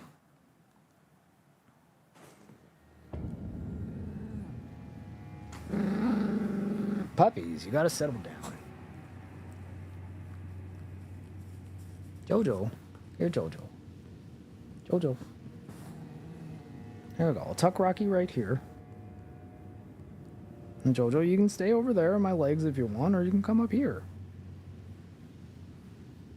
She doesn't know what she wants. What do you want? What do you want?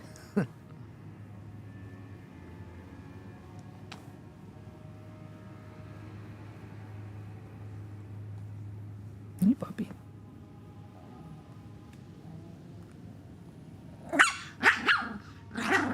Jojo. Jojo, come here. I'm going to let Rocky bully you out of there if you don't. Because you two are at, like, a stalemate.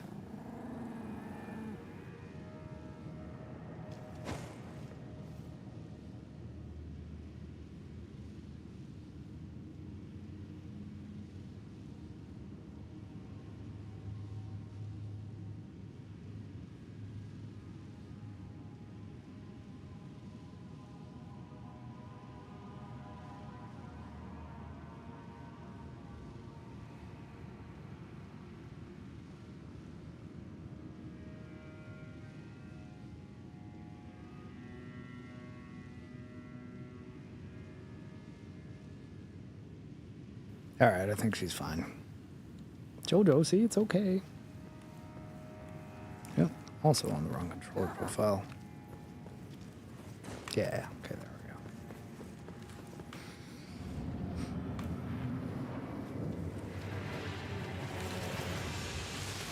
Damn it.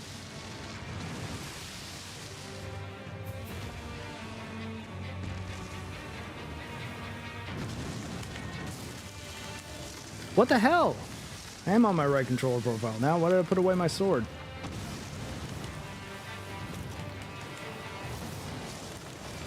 Shit!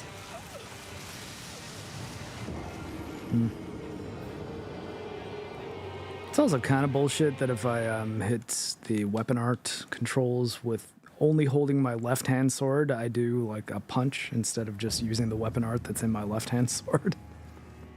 It's like, wait, what? Clearly I didn't want to use the punch weapon art. Fuck, I keep on missing that one. So I can roll through them and the, oh shit.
It might, but the head is not nearly a reliable enough target. At least for my build. I mean, if I had a ranged build, sure, but when I gotta get this close, I feel like trying to target the head is just gonna lead me to whiffing at nothing more than doing actual damage, whereas I know that hitting the base does damage it.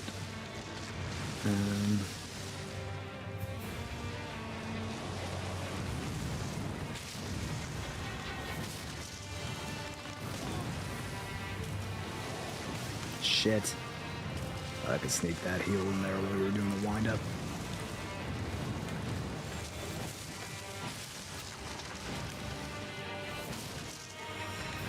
Okay, run away a little. What the fuck? How do you have that much range on that thing? That's exactly the move I was accounting for, because I noticed he always does it around that time frame.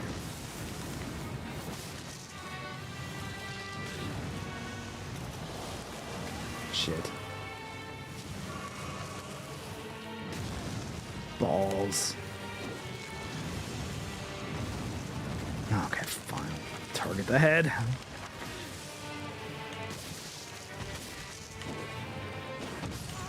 Okay. Oh, sorry, baby Jojo. I was trying to move Jojo a little bit and she just flipped back into my face. Your head okay, baby? I know Daddy has a hard head. If I felt that head, I'm sure you did too. Oh, she might be mad at me. Or that she just wants to cuddle with Rocky. Do you want to cuddle with Rocky, Jojo? Are you just mad at me because I accidentally headbutted you? Or made you headbutt me? Well, I mean, it seems like the head is constantly being lifted up into the air, so I'm not viewing the head as being like a reliable target. It seems like a red herring. And I'm not even like upset about the amount of damage I'm doing to the body either, so. I guess here, I'll try just targeting the head on this one. Obviously, that's a pretty good moment for it. Although I guess it is quite a bit more damage, isn't it? Oh crap. Heal, heal, heal. You're not going to be able to tank the blood loss. Ah, come on. Okay.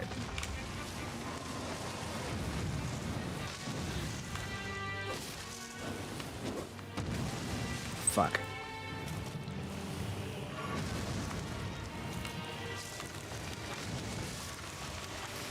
Shit.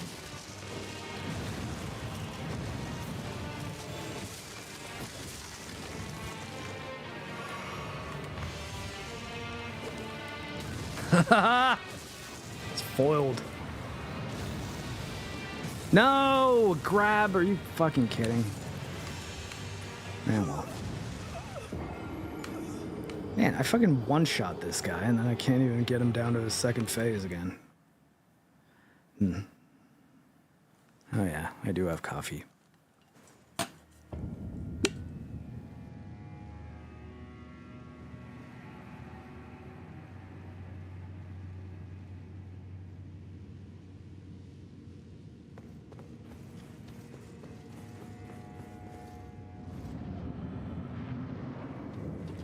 The head's a full double damage. That actually is pretty good. I feel like I can hit it half as often though, so maybe it actually isn't going to make all that big of a difference ultimately.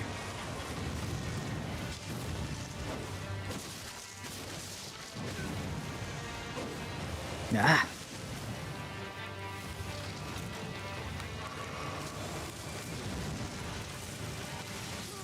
How? Like, how the hell do I even get away from that in time? Even the time I tried to run away, it didn't work.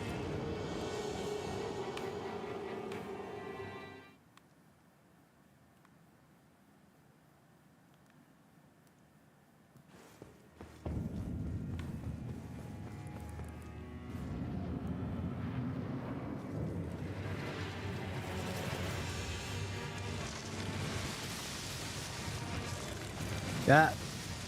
Make it? Yeah, I did. How about that? I guess the jumping attack does make it pretty good. So I do have that jump buff. Jump attack buff.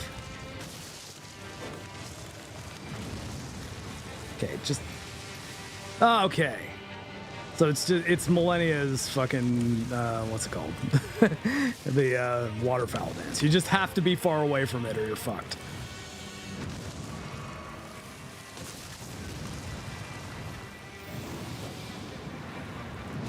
Come on! I fucking rolled! I knew you were gonna do that!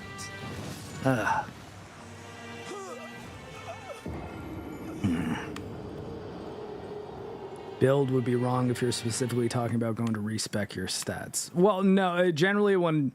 I mean, maybe, but generally when I'm talking about build, I'm talking about all of it. I'm talking about the armor I'm wearing, the talismans I'm wearing, the weapons I'm using, the ashes, the stats, all of it. Now, granted, it is much harder to change your build to something that uses completely different stats. Like, I could much more easily make a bow build out of the stats that I have, for example, than, say, make a magic build if I wanted something that had range. But, I mean, I could just bring fucking a bow and a bunch of arrows in here. I just don't think that's necessarily going to be my best bet. Also, I'm generally not a fan of ranged combat in these games in general. Except for in Bloodborne, when the ranged combat is just the parry mechanic.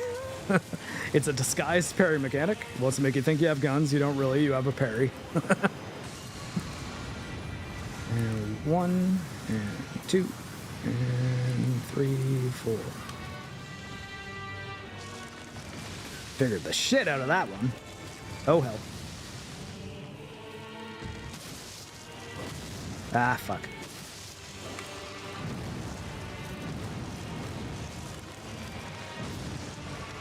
Come on, stamina. Don't fail me now. Fuck you! Shut up, Mimsy! Okay. Can I do this? Can I just kill him? Yeah! Is that it? Is that the whole fight then? Yeah, okay, cool. We did it, baby! Or not. No, we didn't. There actually is a second phase regardless. Fuck! Well, I didn't do that last time. Oh, he's a little more dead, though, so that's nice. Oh, shit! I forgot he has new attacks.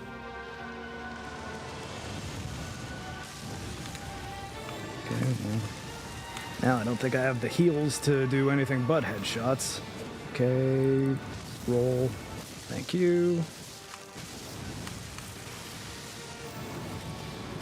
Okay. Oh, fuck. Oh, God. I lucked out there because I really fucked up the dodge timing. He was just too far away for me to get me.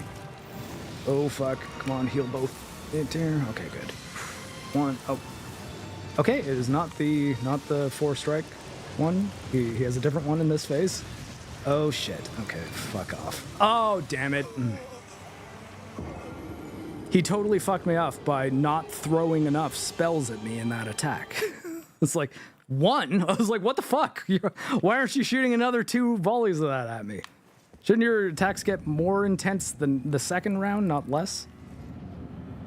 But, well, at least we know how to beat him now. And yeah, okay, fine, I'll admit it. Headshots are the way to go, because it does quite a bit more damage. And I'm not sure if I noticed the head being knocked off in the previous one, but maybe it only gets knocked off if the kill shot is to the head. Okay, whoop. Okay, I don't know how I avoided that one, because I thought I got the roll timing right, but apparently I didn't, but also I somehow wasn't caught. Okay, see, look. 1, 2, 3. Oh, shit.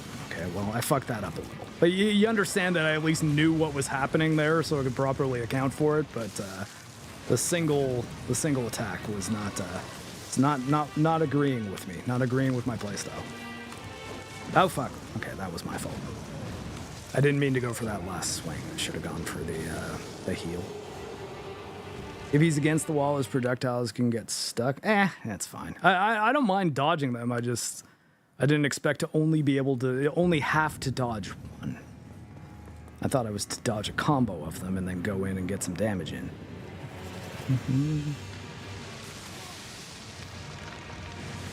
Oh, fuck. Okay, I might as well just die. I'm the meme. Guess I'll die. If I get him to half health... Okay, never mind. I was going to say, if I get him to half health before I die, I'll keep going. Although I should probably record some footage, because I've not gotten the entire journey over here.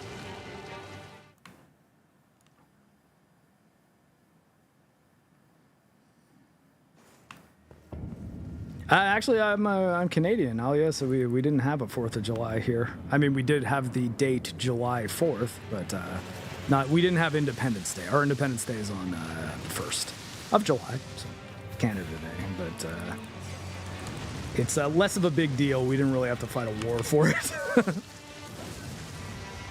We just kind of was like, hey, you mind if we just become our own country now, eh? We've been doing this on our own for quite a while now, eh, there, British government? And they're like, yeah, fuck it, just go.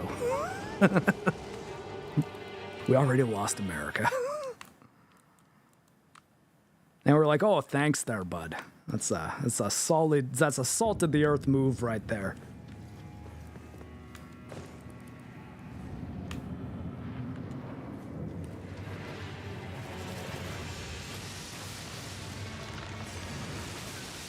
Very nice of you to let us have a country, eh?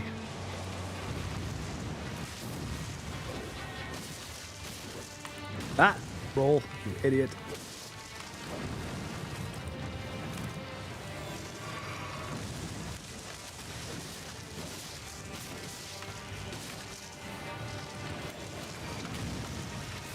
Oh, fuck. Roll, okay, roll. Okay, good. Oh, fuck! I ran back into it after I rolled away from it. I'm just stupid. It's okay, puppy. I don't know, Joe, do I feel the same way? Canada, the country the British didn't even fight to keep. Yeah, I mean, that's true. But, you know, realistically, people could make jokes about that all they want, but the amount of lumber we have here is pretty valuable. You know, like we've got a lot of resource. We're a valuable country in that respect, at least. Whole bunch of wilderness up in these parts. Oh, fuck, I keep on forgetting that. Last hit!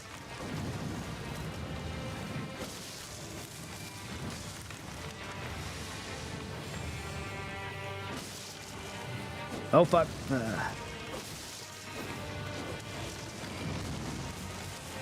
Run, run, run! No, I'm trying to run backwards, you fool. Can I hide behind these? Oh, look at that. They work as cover for the magic attacks. That's good to know.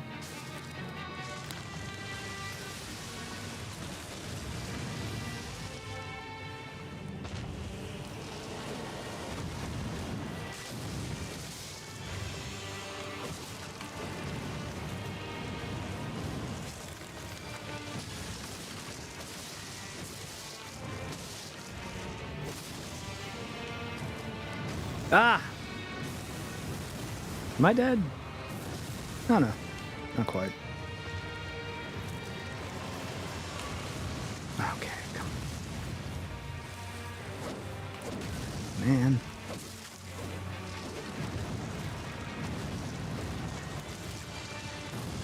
Crap.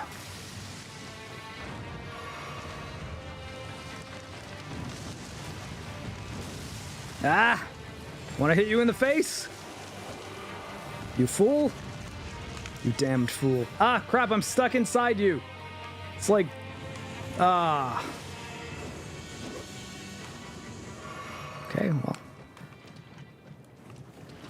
I swear that doesn't happen every time.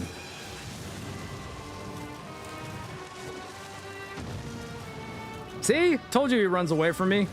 I knew that I wasn't making that up.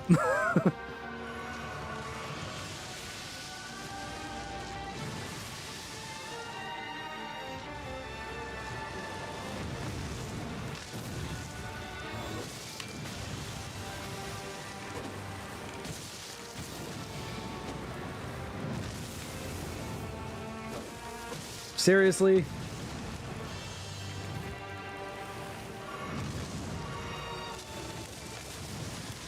Oh, crap. I'm getting hit by those. Shit. Where the hell is your head? Oh, crap. I keep on forgetting that that I can't turn the camera while I'm locked on. Ah, shit. I know you're only going to be one attack this time, you fool. Ah!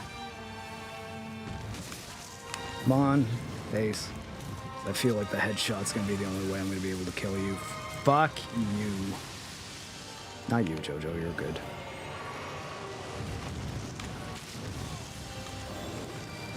Seriously? It'd be nice if any of my strikes hit him. Oh no. Okay, that's it. Baby me.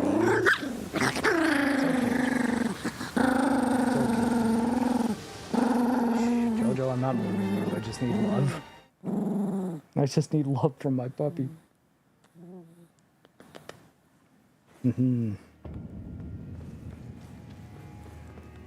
It's like if I called Trump instead of Grump. Well. You won't be hearing too much American politics talk on this channel. I watch it the way some might watch WWE. I'm kind of like interested to see how it pans out, but I don't ultimately care about the results.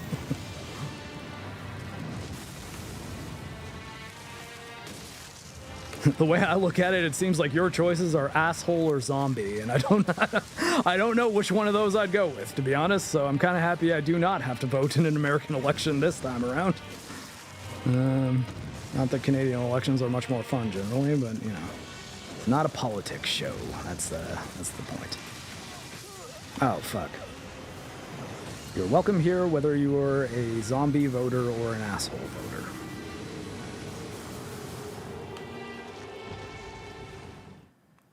And no, Jojo wasn't pissed that I tried to snuggle her. She was pissed because every time I pick her up, she thinks I'm moving her away. Jojo, I'm not moving you. I just love you. See? That's all it takes. She's comfortable, so she doesn't want me to pick her up and move her somewhere else. She doesn't want me to get up.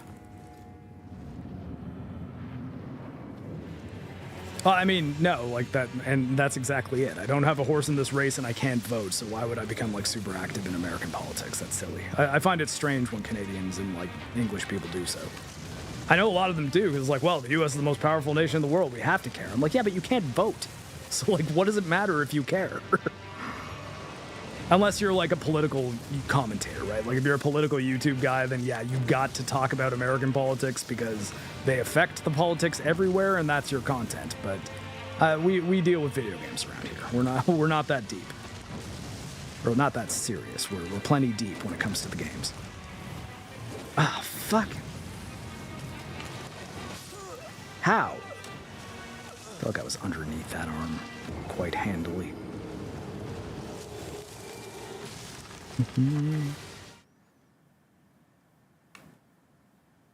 Oh yeah, I mean, I obviously it was just a name reference because they're one letter apart. There you go, Grump. If you don't support Trump, what's with your name being Grump, huh? They rhyme.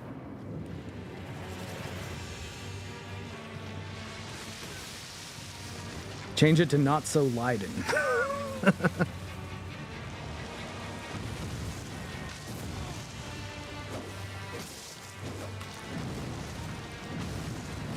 Oh boy. Yeah, I wasn't feeling good about that one. And my baby puppies. Yeah, we're gonna get this boss eventually, aren't we? We are. Alright, hold on one second. I'm just going to sort out a couple things over here. Drink some coffee, drink some water. Get myself ready for the next fight.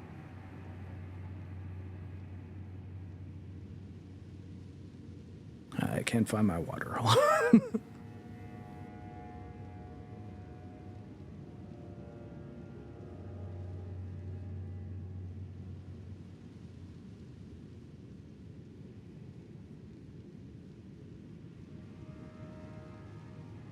I'd vote for the Sweeney Upton ticket.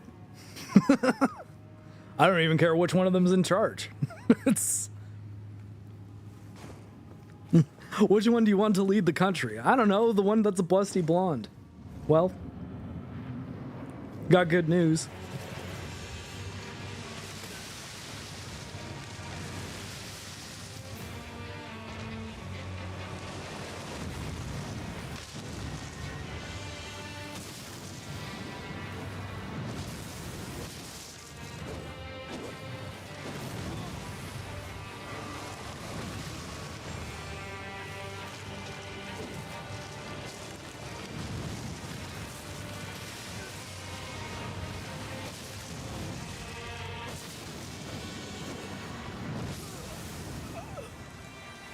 All right, while I was being very risky there, I'm blaming the hitbox on that one.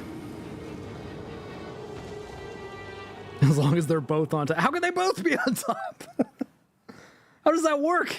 There just can't be gravity in that scenario. Though there is a video out there of anti-gravity Kate Upton. She's in one of those planes that you go up into low orbit with, and then you have like a couple minutes of weightlessness. It's, it was a good idea, whoever thought of it, because anti-gravity Kate Upton is an interesting thing to watch. If you don't know who Kate Upton is, you're welcome, because you're about to Google her and then probably lose a day of your life.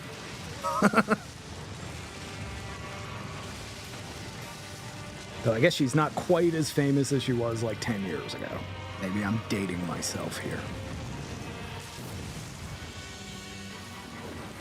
Though I gotta say, I appreciate all his taste in women.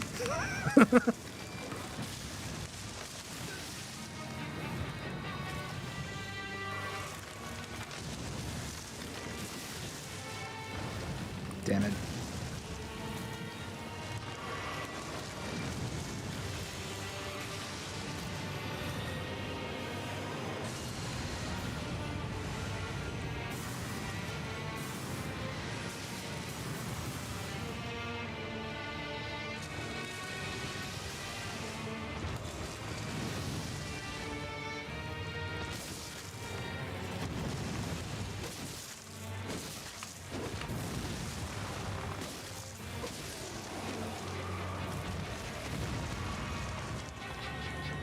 Ah! Why?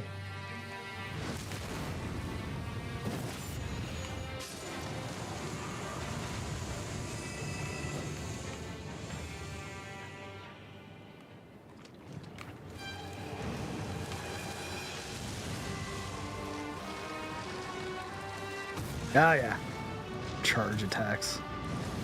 Come on! What do I do? I rolled at what should have been the right timing.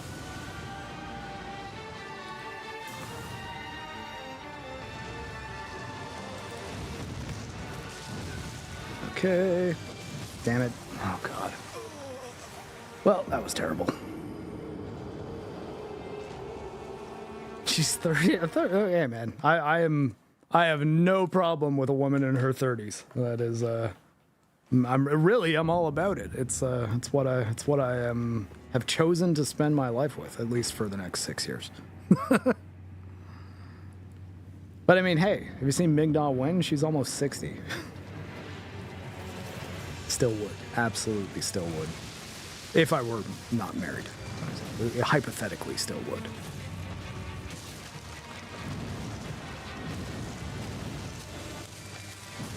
Come on!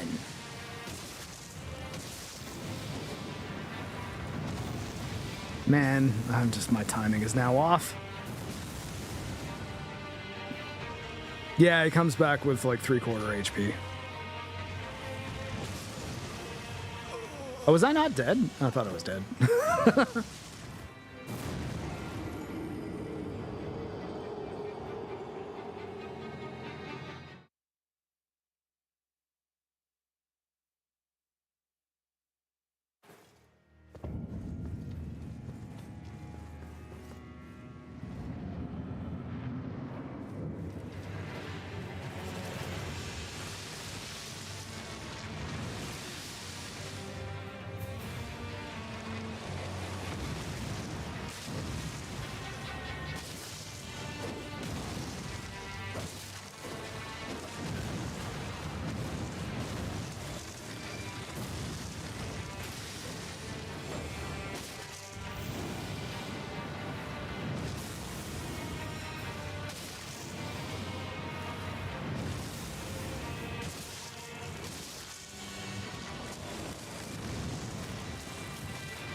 Yeah, that was too early.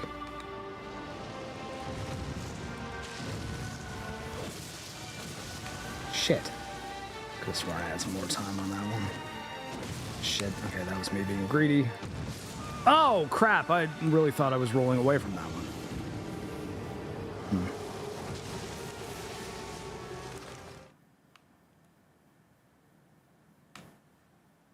Yeah, man, older women can be quite attractive. I'm not necessarily one of those, once you hit 25, you're too old for me. I'm not Leonardo DiCaprio over here. Also, God, have you spent time with a woman in her 20s lately? I'm kidding. Women in her 20s, you're fine. Though I'm definitely old enough that I do not have much in common with girls who turned like 20 recently. Like that, they and I are not from the same planet.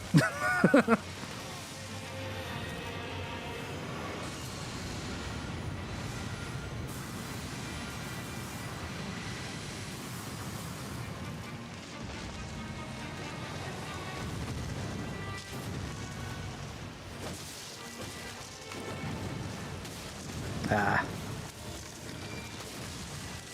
Did I get him? Oh.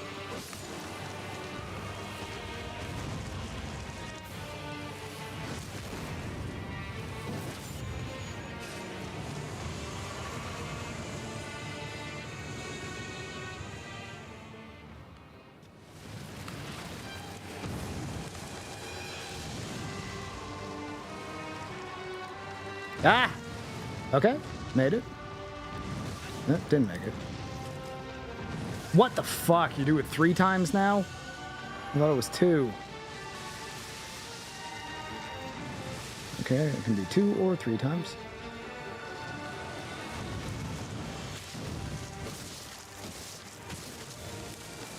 Oh crap. Damn it. Ah.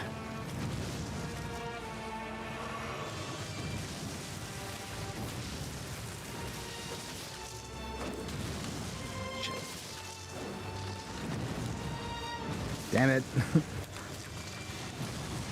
Tried to throw an attack into the middle of that dodge and it did not go well. Damn it. Thought I was getting the positioning on that down to a science. I was wrong. Oh, fuck. There, I actually did think I was out of its range. I could have rolled again, too, and that's the only thing that made that hurt. Oh, fuck you! It's like the one time I get hit by the thorns when I'm actually dodging it. Granted, the first time I got hit right there. Okay. I got into the A of Avatar. The second day of 3. I feel like I shouldn't have gotten hit by that last one, though. That might have been some hitbox fuckery. Though again, I'm not pulling a DSP, it's usually my fault.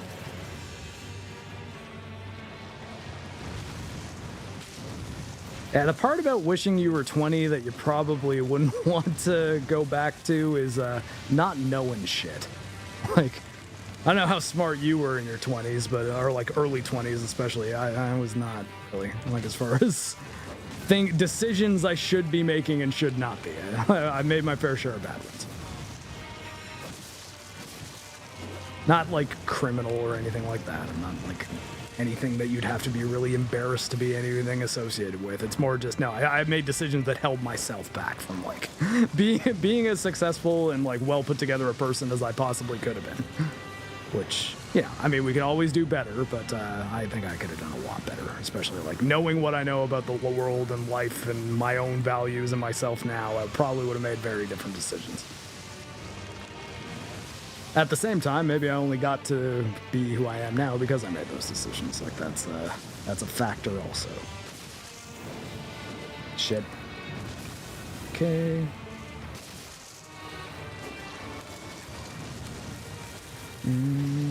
Damn it!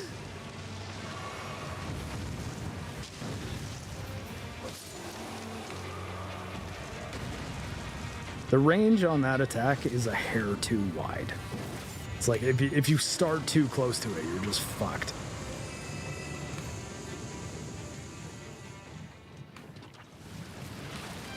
Oh, fuck.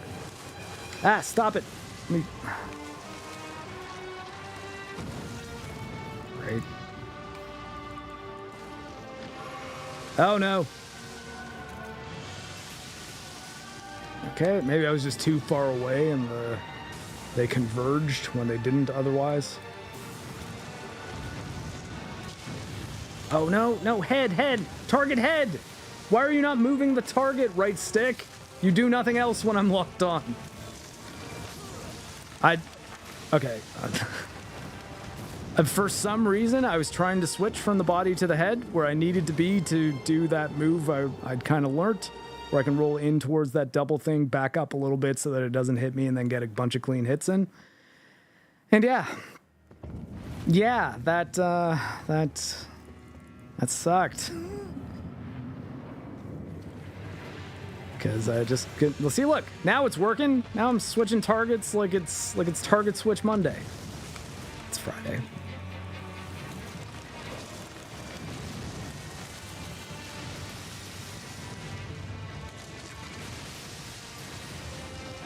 Oh shit. Oh no. Damn it. I was not close enough to do the second dodge on that one. I'm fucked. Yeah, well, I mean, Castleman, James Castleman, I am something of an old man myself. I'm the Willem Dafoe meme. I guess Norman Osborn meme.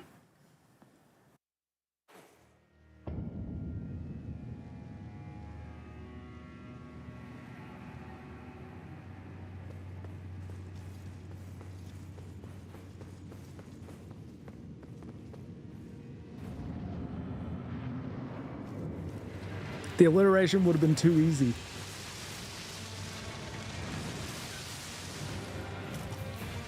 It's like the Big Gay Al song from the South Park movie. I'm super, thanks for asking. I'm having such a super special day. I'm super, yes, thanks for asking. Everything is super when you don't you think I look good in this hat? Because you're thinking he's gonna rhyme it with gay. He does at the very end. And then there's frontal nudity. But it's a South Park show, so you don't see anything too funny. It's just funny, not something that would make you go, oh my god, yeah, why is this in this South Park film? Oh, and God, if you're squeamish about what happens in South Park, don't ever watch the episode where Mr. Burns gets. Oh no, not Mr. Burns. Sorry, geez, Mr. Garrison. Mr. Burns is a totally different cartoon. Gets the sex change operation, and then Kyle tries to turn himself black because they show you some footage in that one that's pretty brutal. Like, I don't know how they got away with it, honestly. I guess because it's like technically medical footage, but man. It's real, and it's pretty brutal.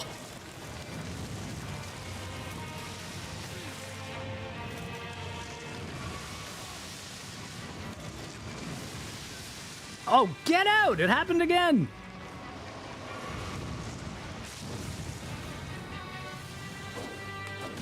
Awesome.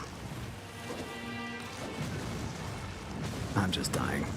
All the whiffs are happening to me. That was why I didn't want to target the head. Oh, and then Kyle's dad wants to become a dolphin, also in the same episode.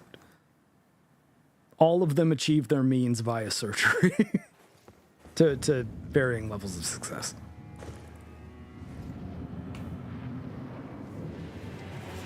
But, I mean, before you get your hopes up for Kyle or his dad, Mr. Garrison is able to hold on to his change for like several seasons. The rest of them, it goes poorly enough that they have to immediately switch back.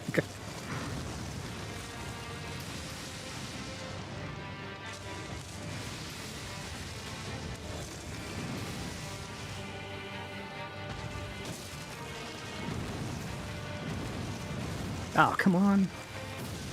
What the hell? Where's my dodge when I want it to happen? And I'm whiffing. Did get my roll in there. Oh no! I thought it was the thorns. I was too close for the thorns. And the AoE. Okay, well, it's probably the worst run I've had, but that might mean it ends up being one of the best. Nope, just worst. It's fine.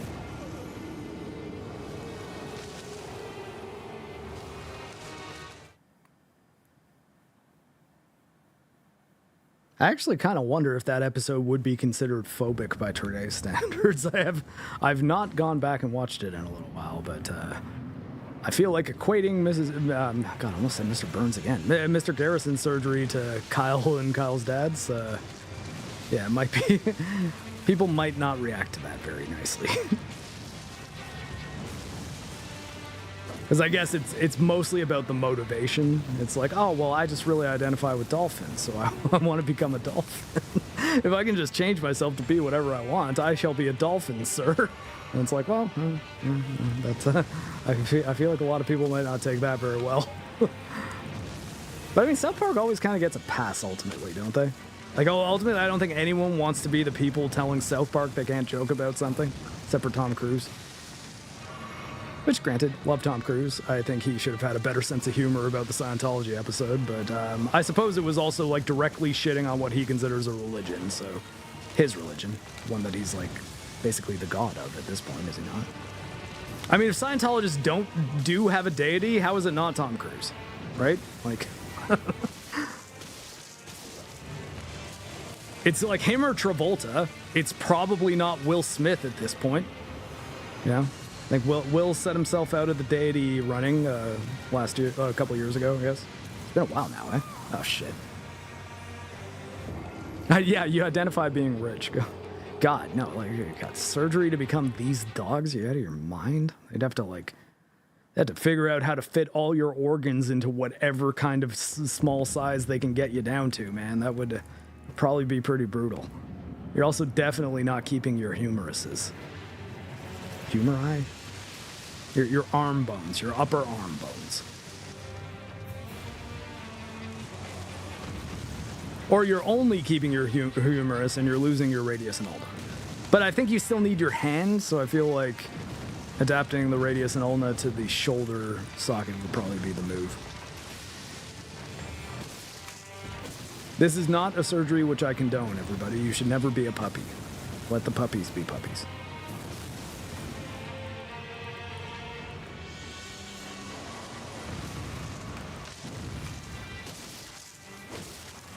Oh, shit.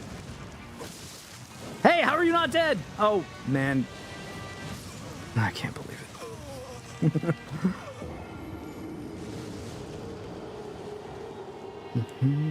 Hello, Samijit. I see you've retracted your message. Don't worry, I didn't see it.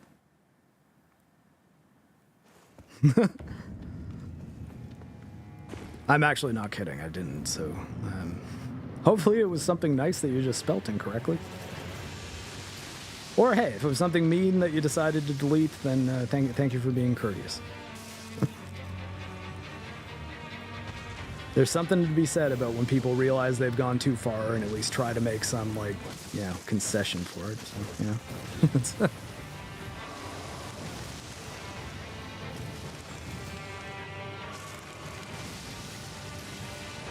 Oh no! Oh, thought I mistimed that one and I actually got it. Shit. 2 heals so far, alright.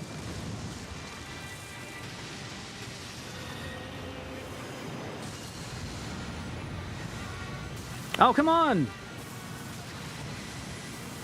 Am I just stun locked? That sucked. Oh no. No, yeah, okay, that was my fault.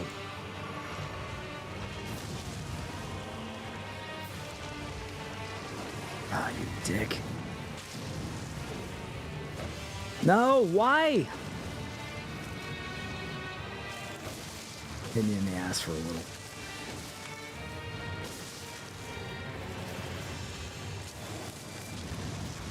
Oh no. See, like, how the fuck would I have been able to get out of there? Like... Okay, well, that's fine. Ah, no worries, man. I wasn't worried. I found it funny that the first message I saw from you just said message retracted, and I do my best to say hello to everybody when they join. Although, again, if I don't say hi to you and chats have happened and I'm in a boss fight, it is very easy to just assume that I did not see your message and it has scrolled out of my field of view at this point. Like that. That is very likely what's happened. It's not because I don't like you in particular. Oh, shit! I just didn't have enough stamina to roll at the end of that. That's okay, that was my fault also. Oh no! What the fuck? I have no lock.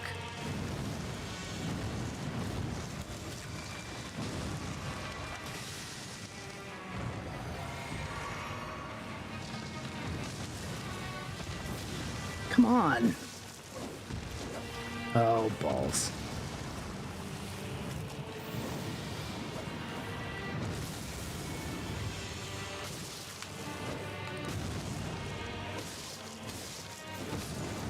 Okay, there we go.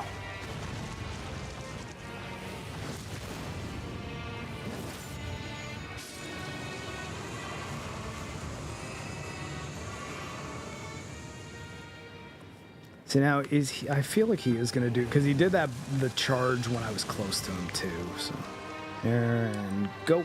Oh no.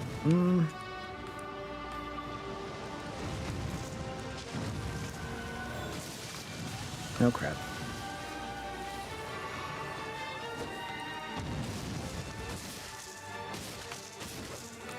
Okay, that's fine. Dodge. Okay. Heal. Oh no. Oh god. Oh yeah. Woo. Nope. Okay, didn't get that one. That's cool. Might be a third. Yep. Fourth. No, okay, cool. I was ready for you, though. Your pattern, you're predictable in the fact that I know that you might be unpredictable. I'm ready to account for bullshit.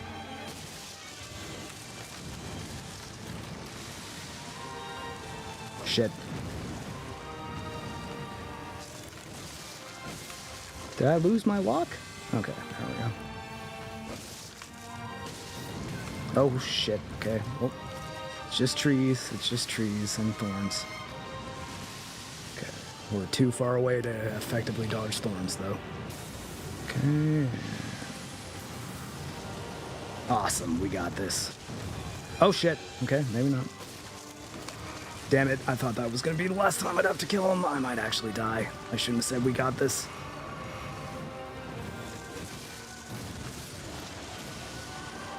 Okay. Let's definitely stab here. Are you going to have a third round? Fucking are, aren't you?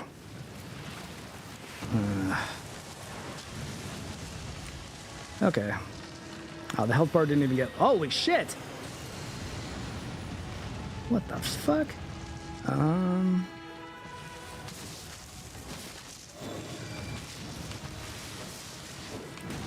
Oh shit. Fuck you.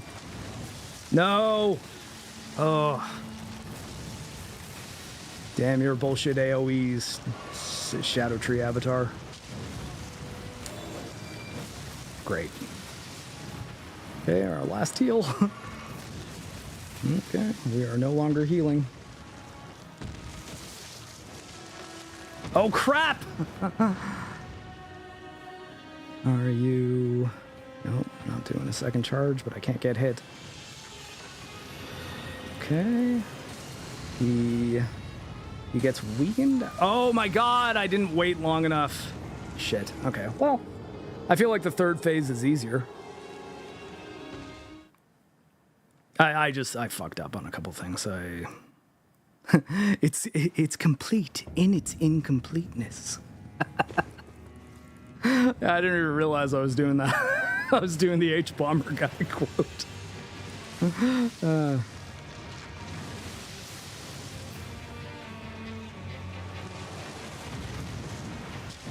There we go. That's what I've been trying to do with that move every time. Works 60% of the time every time. Shit. Okay.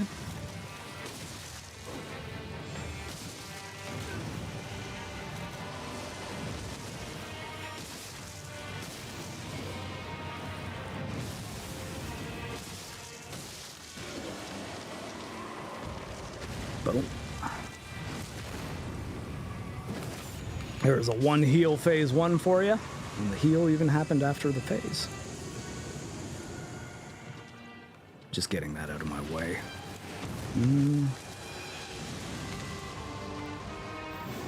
Okay.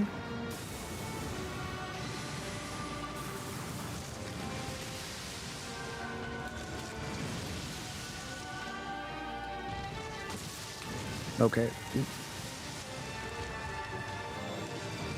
Oh, what the fuck? Where was my roll? I hit the button.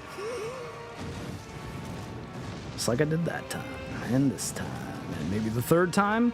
Yeah? Haha! Fourth? No. There's never been a fourth. But sometimes it's 1, sometimes it's 2, and sometimes it's 3. Ah! Oh my god, I'm an idiot.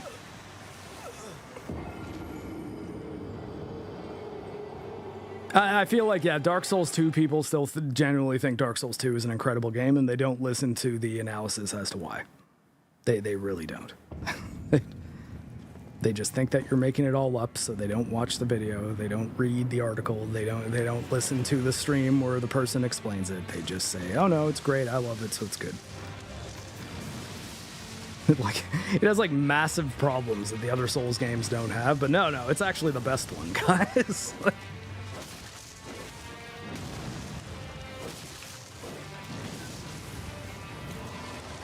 And I just absolutely love it when people give me the like, oh, well, you got to play Dark Souls 2, not Scholar of the First Sin. Those are totally different games. So like, Scholar of the First Sin is the one that exists right now, okay? You can't like buy Dark Souls 2, just like the original version, and you absolutely can't like play it on PC, which means like, fuck it. Like, well, I don't want to like find a physical copy of PS3 Dark Souls 2 just so I can see what the different item placement does to the game, because I feel like it's still going to have most of the same problems and it's going to be trapped at 30 FPS and piss me off. I could be wrong, but I feel like I'm not. I feel like I'm 100% right about how that would go down.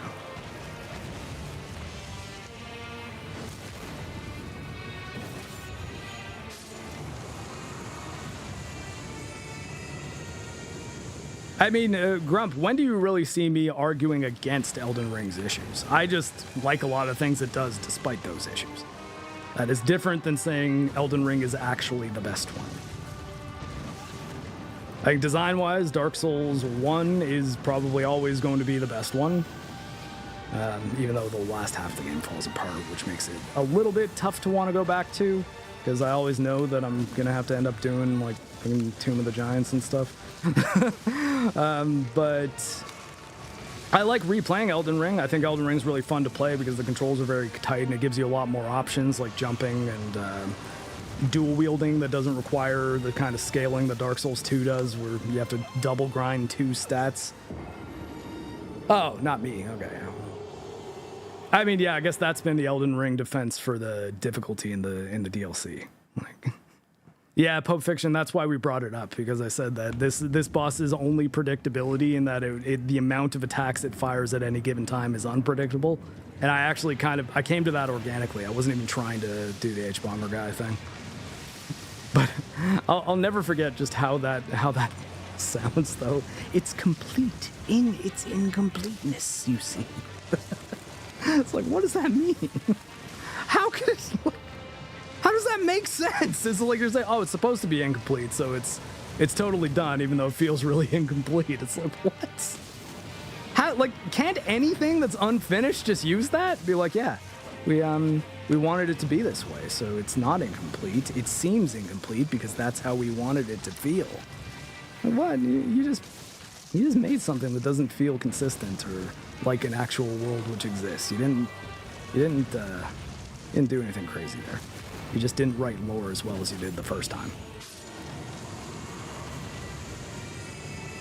Well, I mean, like, it's saying, I know that I like Elden Ring more than you do, and I definitely argue that it's one I prefer replaying more than you, so I sometimes think that you will be attributing Elden Ring defenses to me, whether I've said them or not. Oh, shit.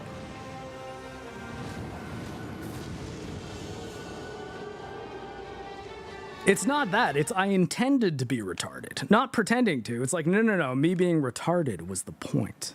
You're supposed to just think I'm an idiot. That's how I want you to interact with me. It's like, well, okay, but I still didn't like the interaction, you know? Like, it's like, it still sounded like talking to a person who just doesn't have a lot going on upstairs. It's like playing Dark Souls 2. It feels like playing a game that has a lot of things basically wrong with it for no reason that weren't a problem in the game it is a sequel to. Oh. Yeah. Hey, Pulp Fiction, thank you for joining at the Power of Friendship and Anime level. You can use all the emotes. Oh, shit. Really didn't think he was going to hit me with that. Nah. That was greed.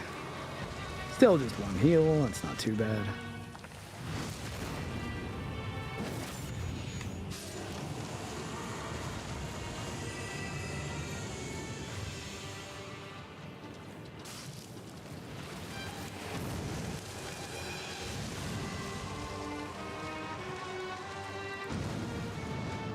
And third one? Yep. Gotcha. Flawless victory. Not victory, just flawless dodging there. I'm not saying it's over and I'm not going to get hit. I want to be very clear on that. So I'm probably going to get hit a whole bunch more. No, there you go. Case in point. Shit!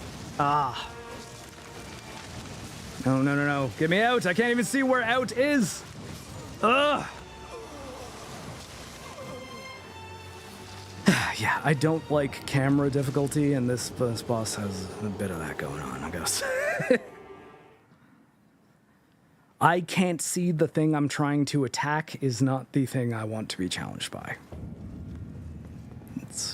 The thing I'm attacking is strong, and I need to be able to defeat it by learning its very well thought out moveset.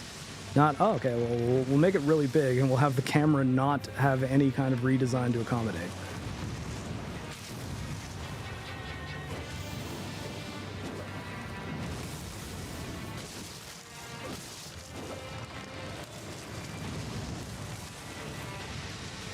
I guess that's it. You just have to know that he's doing the prep for that. Oh, come on. No. That last attack. Okay, that was me being dumb. I forgot he goes backwards for that one. Or towards me, and I have to roll backwards. Ah, shit. Okay. Didn't heal once there, though, so that was me dying from not healing.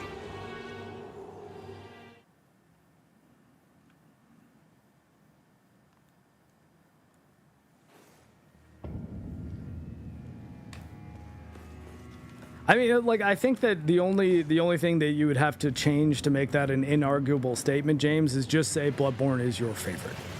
Because the second you say the word best, some people, at least like people who, like, I don't know, think like me, might ask for, like, reasons why it's the best and why it is better than the thing you're comparing it to. Whereas favorite is something that is much harder to actually... something that's much harder to actually argue someone out of, because it's like, well, I mean, like, if, I don't know, they might like it for whatever reasons they like it. You don't necessarily know what to do. Like, don't try to talk someone out of something being their favorite. Maybe try to talk someone out of someone thinking that one thing is better than a thing that is better. So, like, I think you are not doing anything wrong if you argue to people that Dark Souls 1 is better than Dark Souls 2.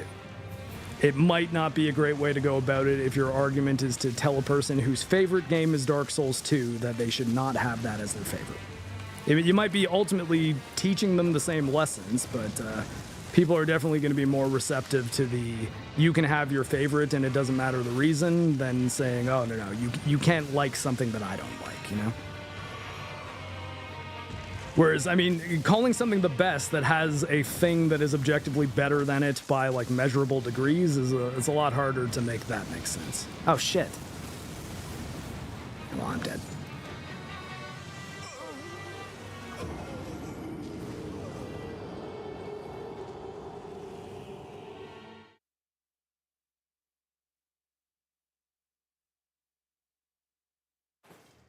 Well, I mean, you don't have to agree with the person's choice, but I'm saying starting from the position is I'm going to talk you out of liking a thing that you now call your favorite is, it's not a good way to get people receptive to your arguments, you know? Like, they're probably not listening to you from the very get-go, and most of the, I honestly think most of the arguments I get into on the internet are people who just have no interest in understanding me in the first place. It's why I prefer Twitter to, like, Facebook, because Facebook tends to be like your people and people you know in real life, and they're the only ones seeing it. Like, it's not so much public posting content. But on Twitter, I know that if I reply to like J. Tim Suggs about some Acolyte shit, I'm not trying to convince him of anything. I know I won't. That dude's beyond repair when it comes to Star Wars shit.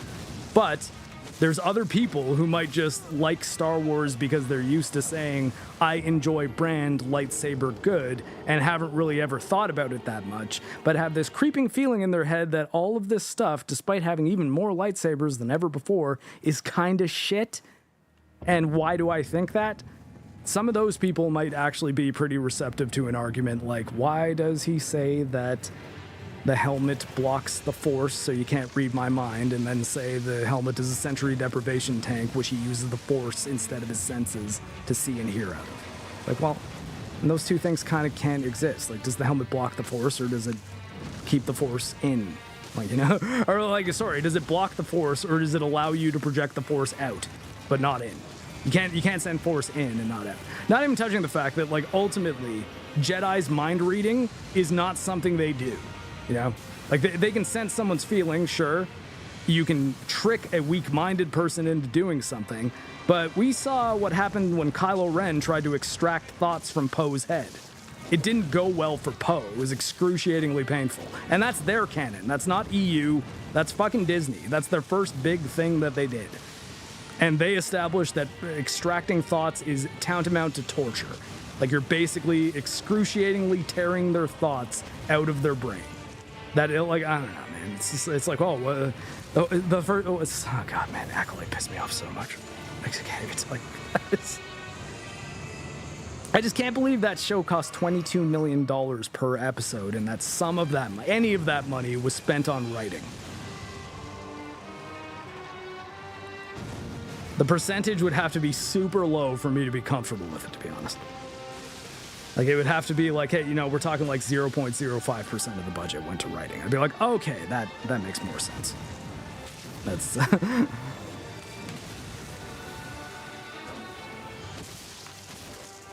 Not that the special effects are amazing either, though.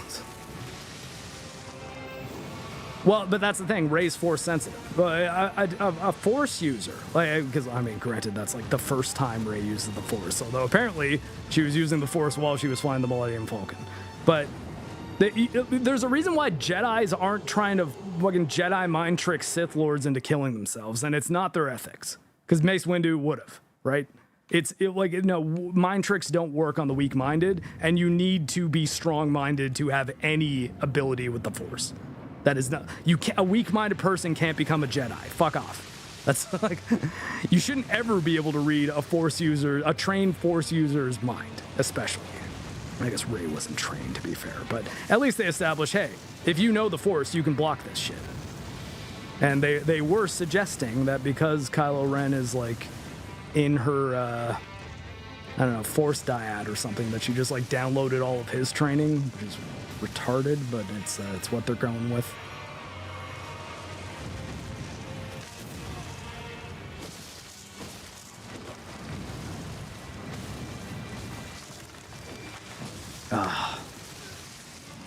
Roll away. Hate you, giant AoE.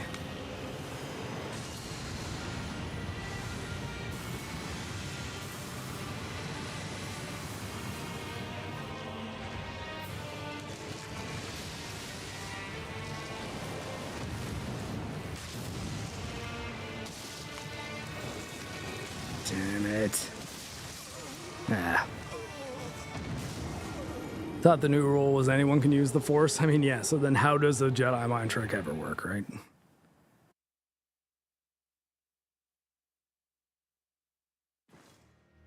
Do you think the writers would agree with you that May is weak-minded, Grump?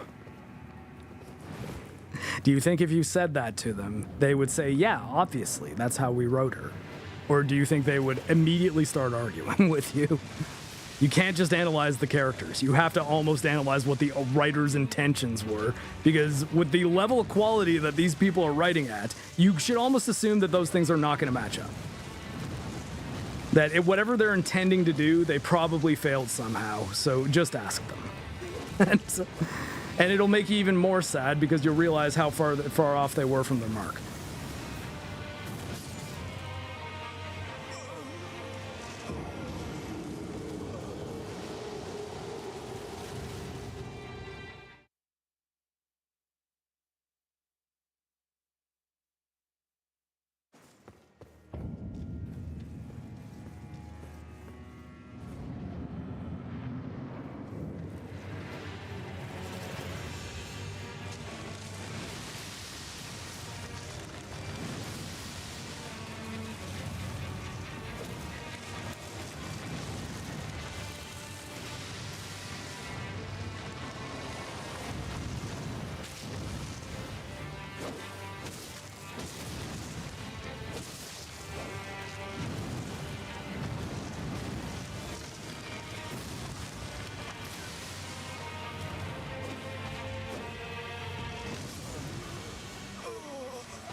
Well, I mean, is anyone competent on this show?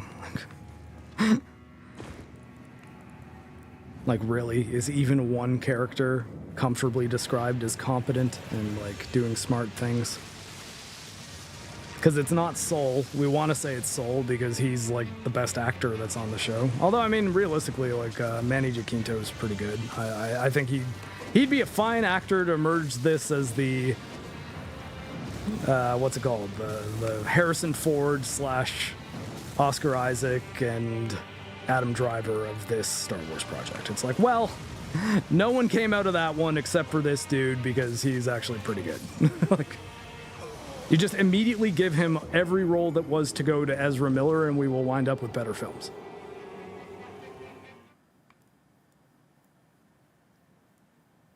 He looks enough like him, different enough from him that I'm not immediately reminded of Ezra Miller every time I look at him, though. And he's a better actor, and yeah, pretty jacked. Looks like he can handle himself in a fight scene. It was their one bit of good casting in this, because as much as I like Lee Jong Kim, I think. Oh shit, no, I'm getting his last name wrong. Never mind. Squid Game guy. Again, dude from shit. I'm even forgetting his name in Squid Game. Man, I haven't watched Squid Game in a while. Anyways, the Korean actor from Squid Game, I think, is like probably the best actor on it, but also it's clear he's not really acting in his first language too, so he is a bit behind the what's it called? He's starting further back. He's playing with a handicap.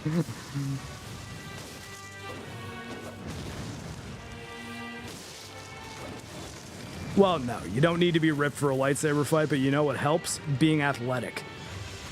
If you want a reference for that, just watch the Hayden Christensen fucking Rosario Dawson fight. That's the evidence you need to know that, yeah, actually, when like you're a super fit dude who does a lot of training in this stuff, you do actually look a lot better when you're doing it on camera. Like, noticeably so. You can tell. You can really tell which one of those people had been, like, trained in lightsaber combat for several years. I guess, what, 5 years maybe? Because he would have got cast in Attack of the Clones, like, maybe 2000? And then 2005 is when Revenge of the Sith came out. So yeah, so roughly 5 years of, like, really intense lightsaber training and choreographing some of the more elaborate fights that are in the entire series every single day that he wasn't on set shooting another scene, you know? Now, say what you will about Hayden's acting in that film and the script. Like, you know, I'm not here to make a massive defense for Attack of the Clones. Though I will now I've found myself strongly arguing against anyone who says that Attack of the Clones is the worst thing in Star Wars. I'm like, no, it flat out isn't at this point. There's no chance. It's not even in contention. It's one of the better ones at this point. Like, you've got the OT, Andor, Revenge of the Sith, and then I would vote probably Attack of the Clones is up next because I prefer it to Phantom Menace. I think you could maybe argue that in both directions, but they both have a lot of problems, but they're charming in their own ways. That said, I would prefer to watch Phantom Menace over, like, the majority of Disney shit any day, with the possible exception of, like, Rogue One and Andor.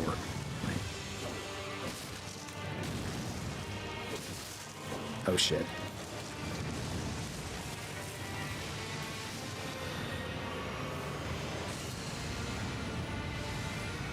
Oh, come on. You're gonna stun lock me for those two, aren't you?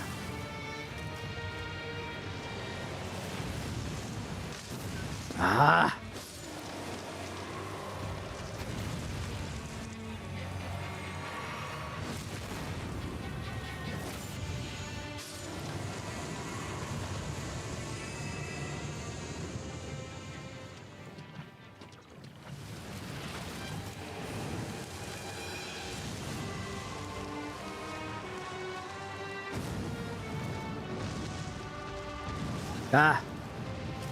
I guess, yeah, I mean, what was the nickname people are giving for the portly Jedi?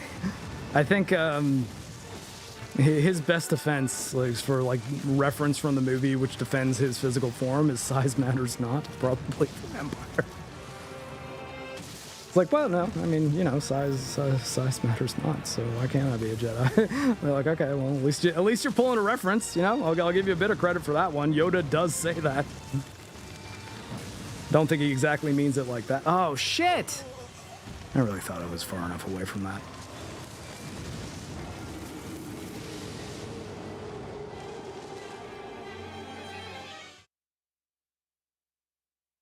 I mean, Rogue One, I think, is like, it's a fine movie to watch. It's not worse than the prequels, I think. Oh, no, sorry. It's not worse than anything else Disney Star Wars has done.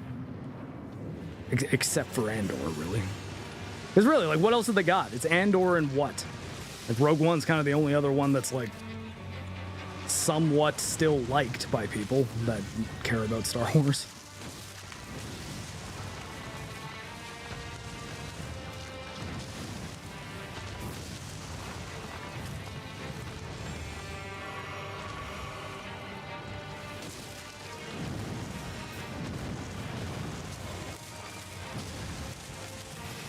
Oh, you're kidding!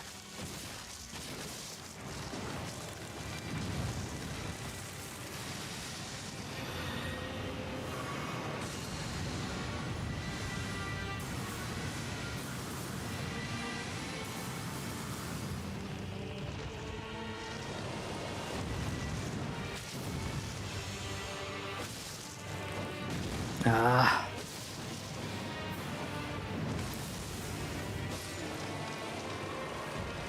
Well, that was a pretty heavy heel run.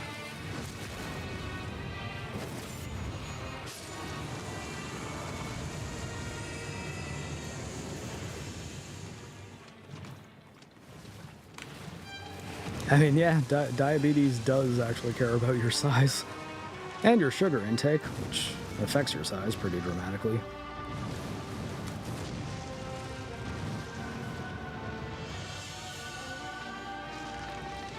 Oh shit, I rolled too early.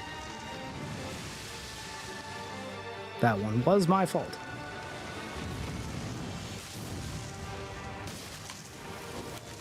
Ah.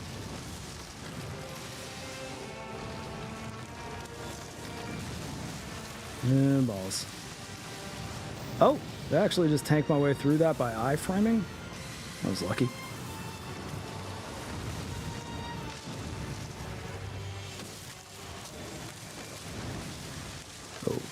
Oh, come on. Iframe luck once per match. Oh, man. Doesn't normally do the second hit when I'm that close. Oh, okay. Yeah! Got a sneak attack in there. Oh, crap. I had no stamina.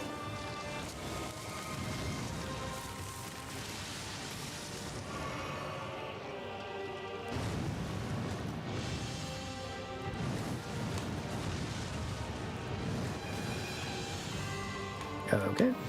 Guess he got me on that one. Come on! I feel like that roll was not too early. 3 heals. Delightful. Okay, now I'm psyching myself out. Okay, we have 3 heals total. Right here, I'll actually top one of them off now, the one that takes a while to do. So we have 2 heals for this final phase, hopefully. If there's a 4th phase, I'm out.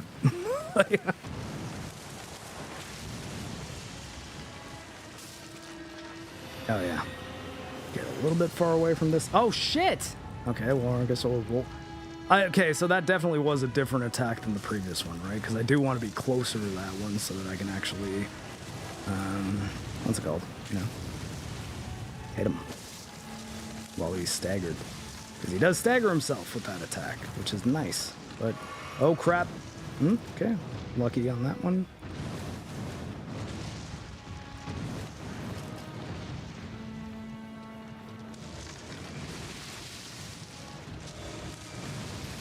Oh, fuck.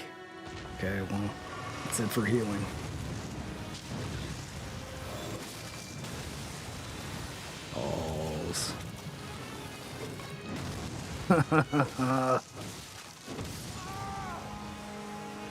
Alright, well, 2.5 health bars down.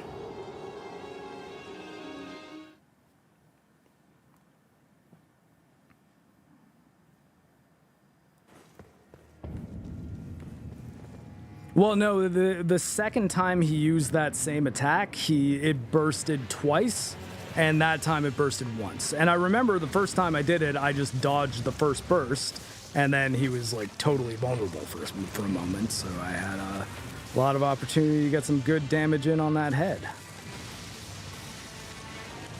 Oh shit. Oh no. Bad jump. Oh. I should have timed that dodge a little better.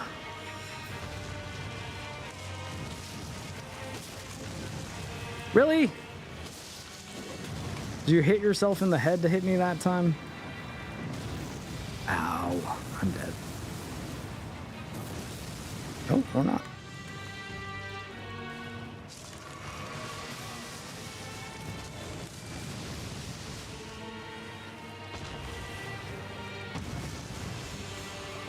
Don't roll towards him on that one.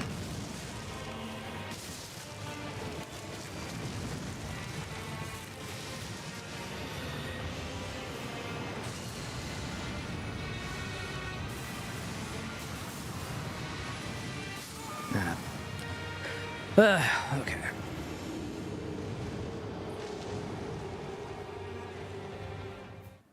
What do I mean? This is first try? What? No. I mean, I beat him. I beat his first phase on the first try, but I was also kind of like balancing my resources, thinking that I had just to kill that one health bar. Didn't realize he'd have 3. Ashes of War. I like them, though. I do find that they often get like then called OP and saying that like, okay, well, like you didn't really get the real experience because that's just you used an Ash of War that was a hard counter to this boss. So at least for one run against every boss in this game, every single boss in this game, including everyone in the original game, I played with this build. All of my New Game Plus 1 was this build and this build only, and then I changed it from a New Game Plus 2, and I changed it back to this because now I have new content. My ninja build is my peak form of default that I think is like pretty balanced. I don't have really any major unfair advantages, but I've got a couple good things in my arsenal, like bleed, for example. So it's like, oh, bleed's noob. It's like, yeah, okay, cool, that's damage output, okay? I'm like, I'll just damage output. If you're saying like that is a move that staggers the enemy and gets you a lot of extra free hits in, that's a little bit different than like, if you hit him enough times in a row, you get a little damage spike. I'm like, okay, well, I like that. That doesn't seem unfair at all to me. It's like, well, no. Bosses have all sorts of crazy attacks that do wild shit. Why can't I have, like, bleed as my thing that I do? Whereas the Ash of Wars can get a little on the intense side. I've seen some, like, crazy kind of anime ones coming out of the DLC just on Twitter, but I've not been using them. If I ever do get around to playing this DLC a second time, maybe I will, but I don't know that that's going to happen anytime soon. Maybe I'll just fiddle around with some of the Ash of War if I have time before the Forge. And definitely before I make the Elden Ring video, but that's like 3 videos away at this point. And I'm probably going to have to at least play this one more time in order to do that video.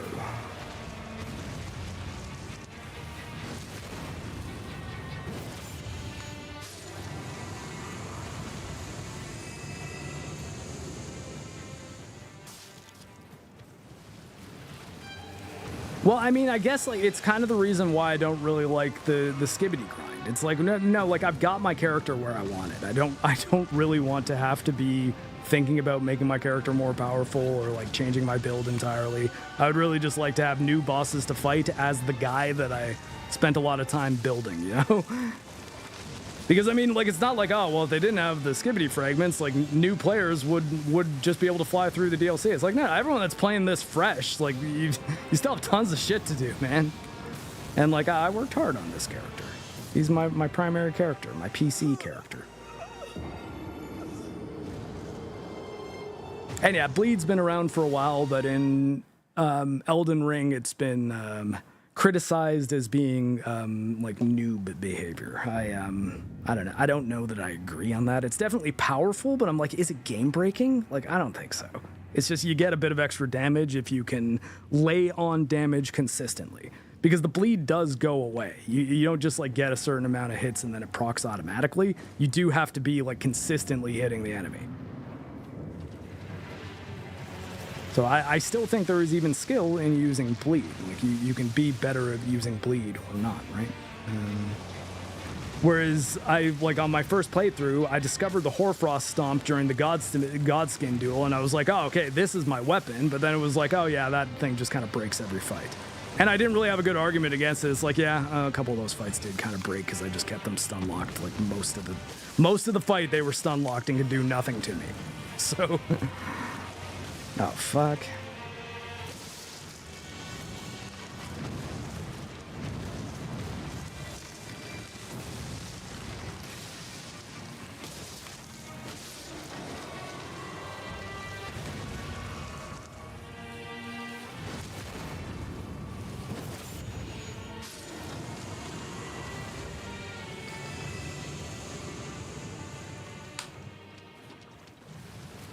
I mean, is the non-skilled bleed build just using Rivers of Blood and like just using the weapon art on it over and over again? Because I mean, that kind of has the same issue, right? Like it staggers, so it not only can be used offensively but defensively. I can't use my bleed defensively other than the fact that once the bleed procs, it staggers for like a second. You know? Oh fuck. Damn it. Roll. Okay. Still got hits, but that's fine. Amazing. That is less fine.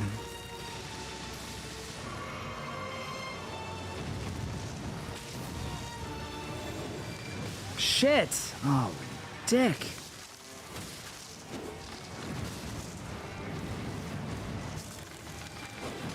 Oh, where is your head?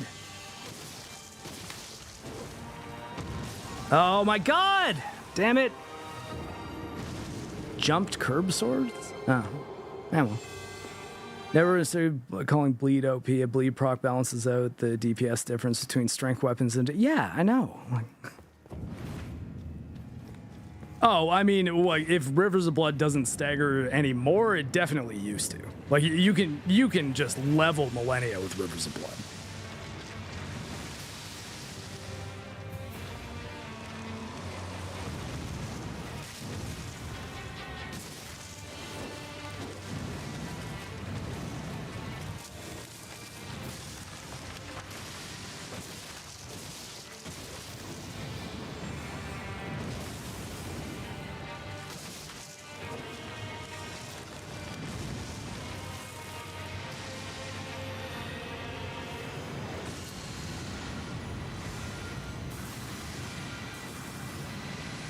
Ah!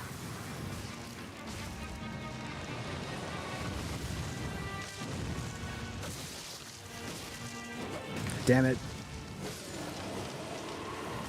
I always think I'm gonna get that last hit and I never do.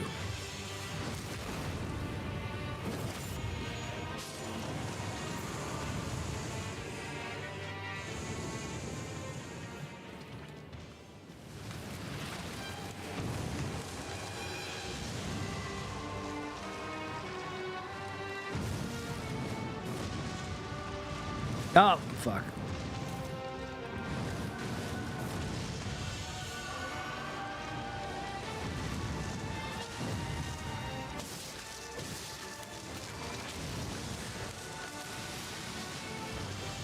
Damn it.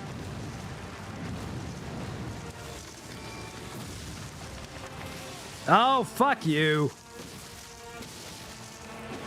Damn it. I got greedy. Oh boy. Maybe very greedy. No, yeah, very greedy. They nerfed it and Millennia has no poise. She's the easiest boss to stagger in the game. Oh yeah, I guess that's why I wrecked her with the dual greatsword berserker build. I wasn't even wearing a shirt.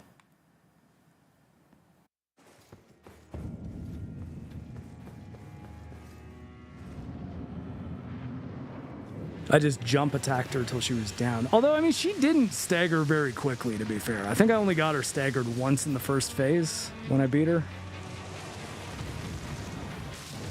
Which, like, I mean, I staggered the shit out of Mesmer with the square off. That's a big part of how I beat that guy.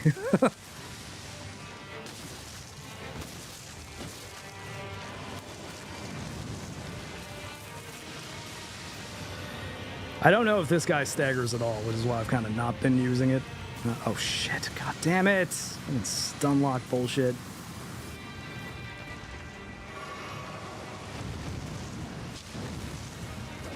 Oh, come on.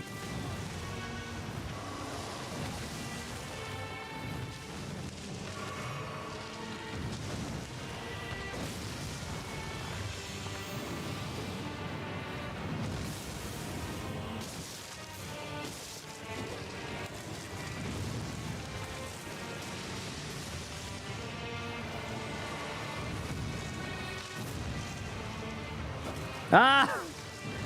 Okay, so rolling backwards for that second hit is not the plan. My god.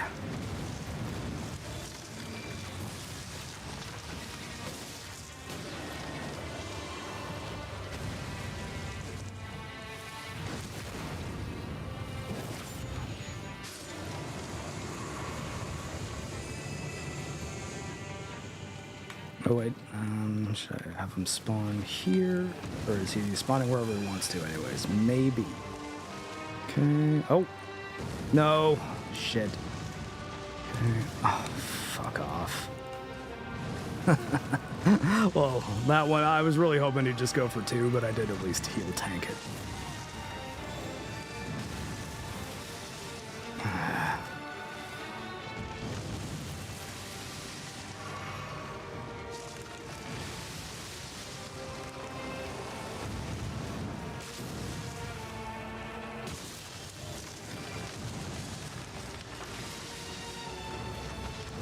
Oh, man. Could have sworn I was running right alongside where his hitbox for that was, and not inside it.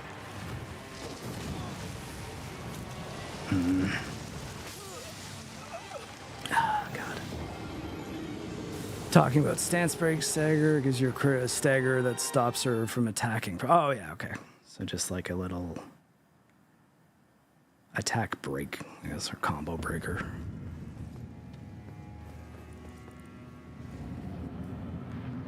I'm not switching builds, Grump. I will find a way to make my build work for all. That's what I will do. I'll change builds on a second playthrough. Because this is the build that I got to suit my playstyle most fairly and accurately. Come on.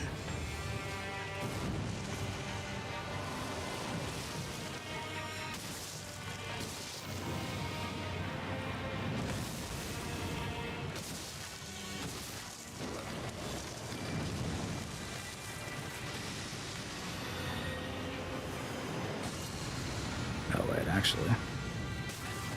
No. Haha. Forgot I could use the trees. Oh, fuck. Okay, maybe that wasn't a good idea. It obscured my preparatory animation, which is what I've warned about while summoning.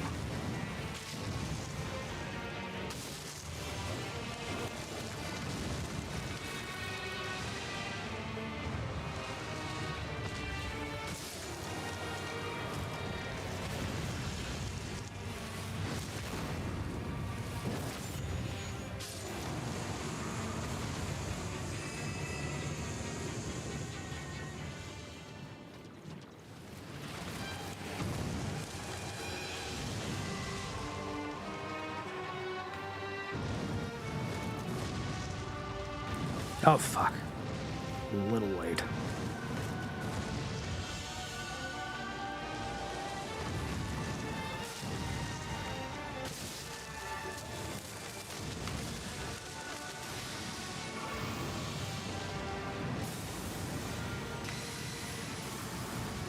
Oh, fuck you.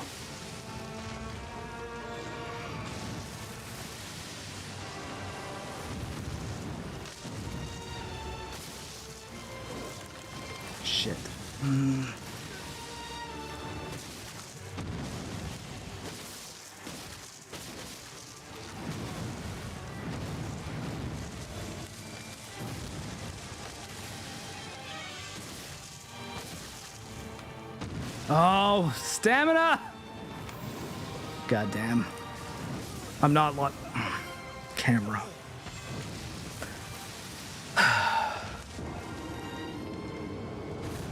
That was not a terrible run. Sure, yeah, like you thought you would like my Shrill build Metal Cry? I mean, why is it called Metal Cry? Does it make Metal Cry? And I'm in the middle of a boss fight, man. I'm doing what I can to try to keep up with chat and kill this thing, and clearly I'm not doing great on the latter part.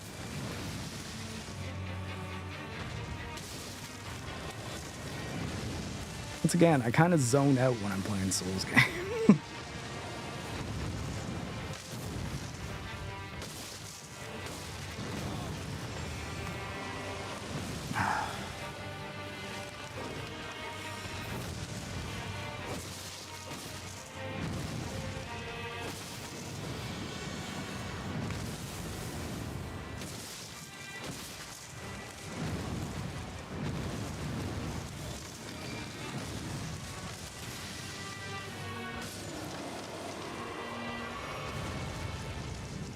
Nope.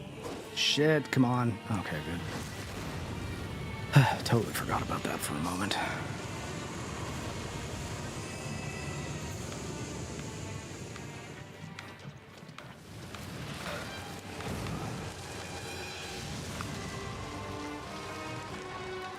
Oh my god. No, I'm an idiot. This holds it a little longer on the first one.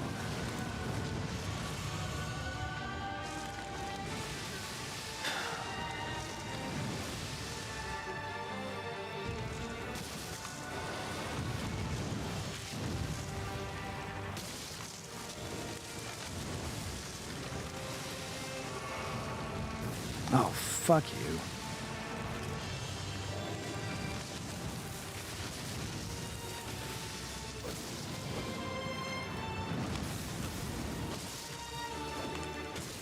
Shit! Oh my god.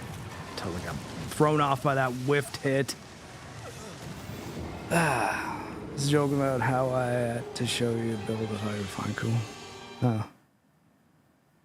Metal Cry is an emote. Oh, okay. Yeah, that's why I didn't get that.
Yeah, it was a good build, Grump. I'm just, sorry, I'm trying to just focus and kill this thing fine.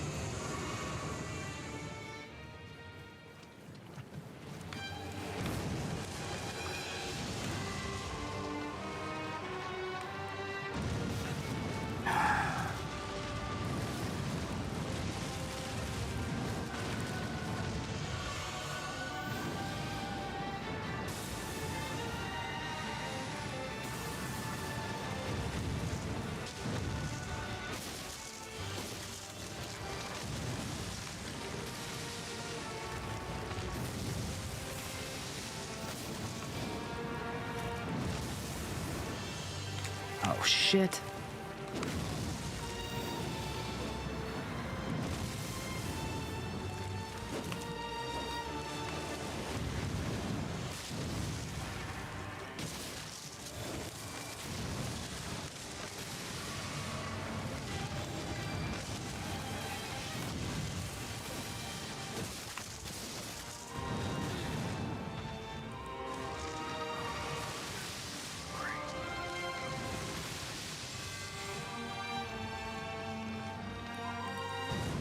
God damn it.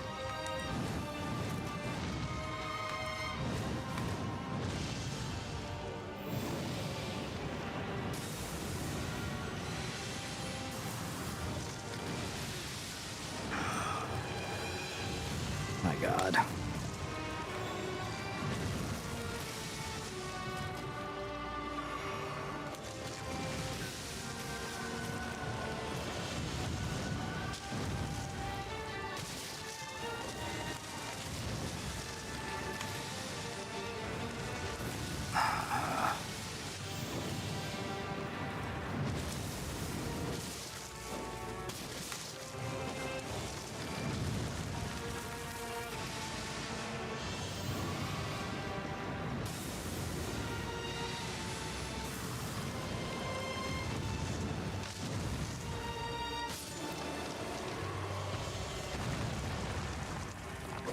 Oh, come on. Don't do this to me, you dick. Oh, fuck you.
same fucking thing happened again. It locked me onto the friggin' trunk when I had to dodge the throw in the third phase.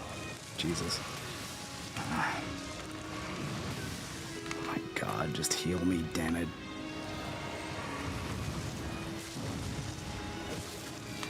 I've thrown caution to the wind.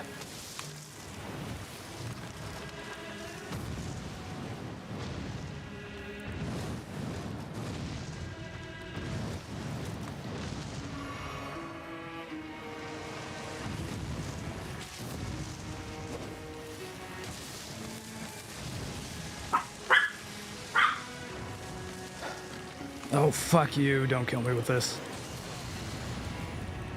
The second phase? Oh, fuck you. You're the worst, and I can't heal.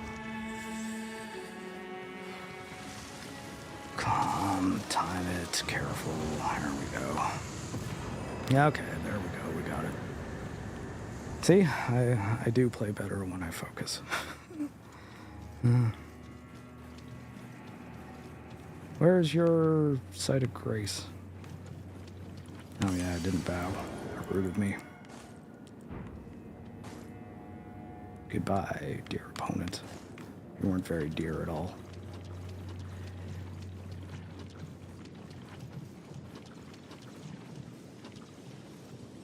Yeah, thanks, Grump. I just wish I didn't get quite as much of a headache from that fight as I ended up getting. I guess I should probably call it a day there, actually, because I'm not kidding about the headache. It actually is like a little on the brutal side, so at the very least I need to go take some Tylenol, and I should probably not have a big shining light in my face. I don't know. I don't think that fight needed 3 health bars, but I guess if it didn't have that, it would seem like it's hardly taking any damage, but yeah, I don't know. It was okay. It was an all right fight. I didn't hate it, but I think that a lot of what made that battle challenging was expectation subversion shit. Like, oh, you think I'm gonna do 3 this time? Now I'm gonna do 4. Or you think I'm gonna do 1? Now I'm gonna do 2. Oh yeah, no, I'm actually firing fewer of the magic spells in the second phase than I am in the first, which is like, well, that's a weird way to have that work. Because, I mean, it would have made much more organic sense to have the, like, triple shot with the, like, 4 volleys that are kind of the last ones are a little bit staggered away from each other to be, you know, like the last thing that you find.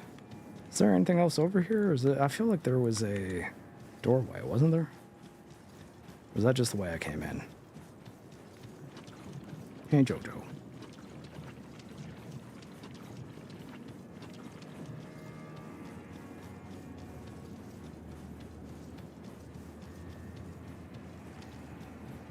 Oh, yeah, no, this is just the way I came in. All right, so is that just a dead end where there's a boss at the end? You can spoil that just so I don't waste a bunch of time searching around here for no reason.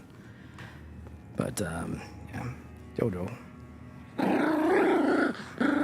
It's okay, puppy.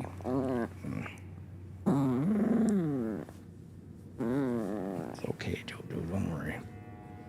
All right, everybody. Yeah, I think I probably have to get some food in me and maybe a Tylenol. But yeah, thank you for joining. I killed the boss, so there we go. But yeah, all right, everybody. Take care. And Jojo is a very good puppy, even though she growls.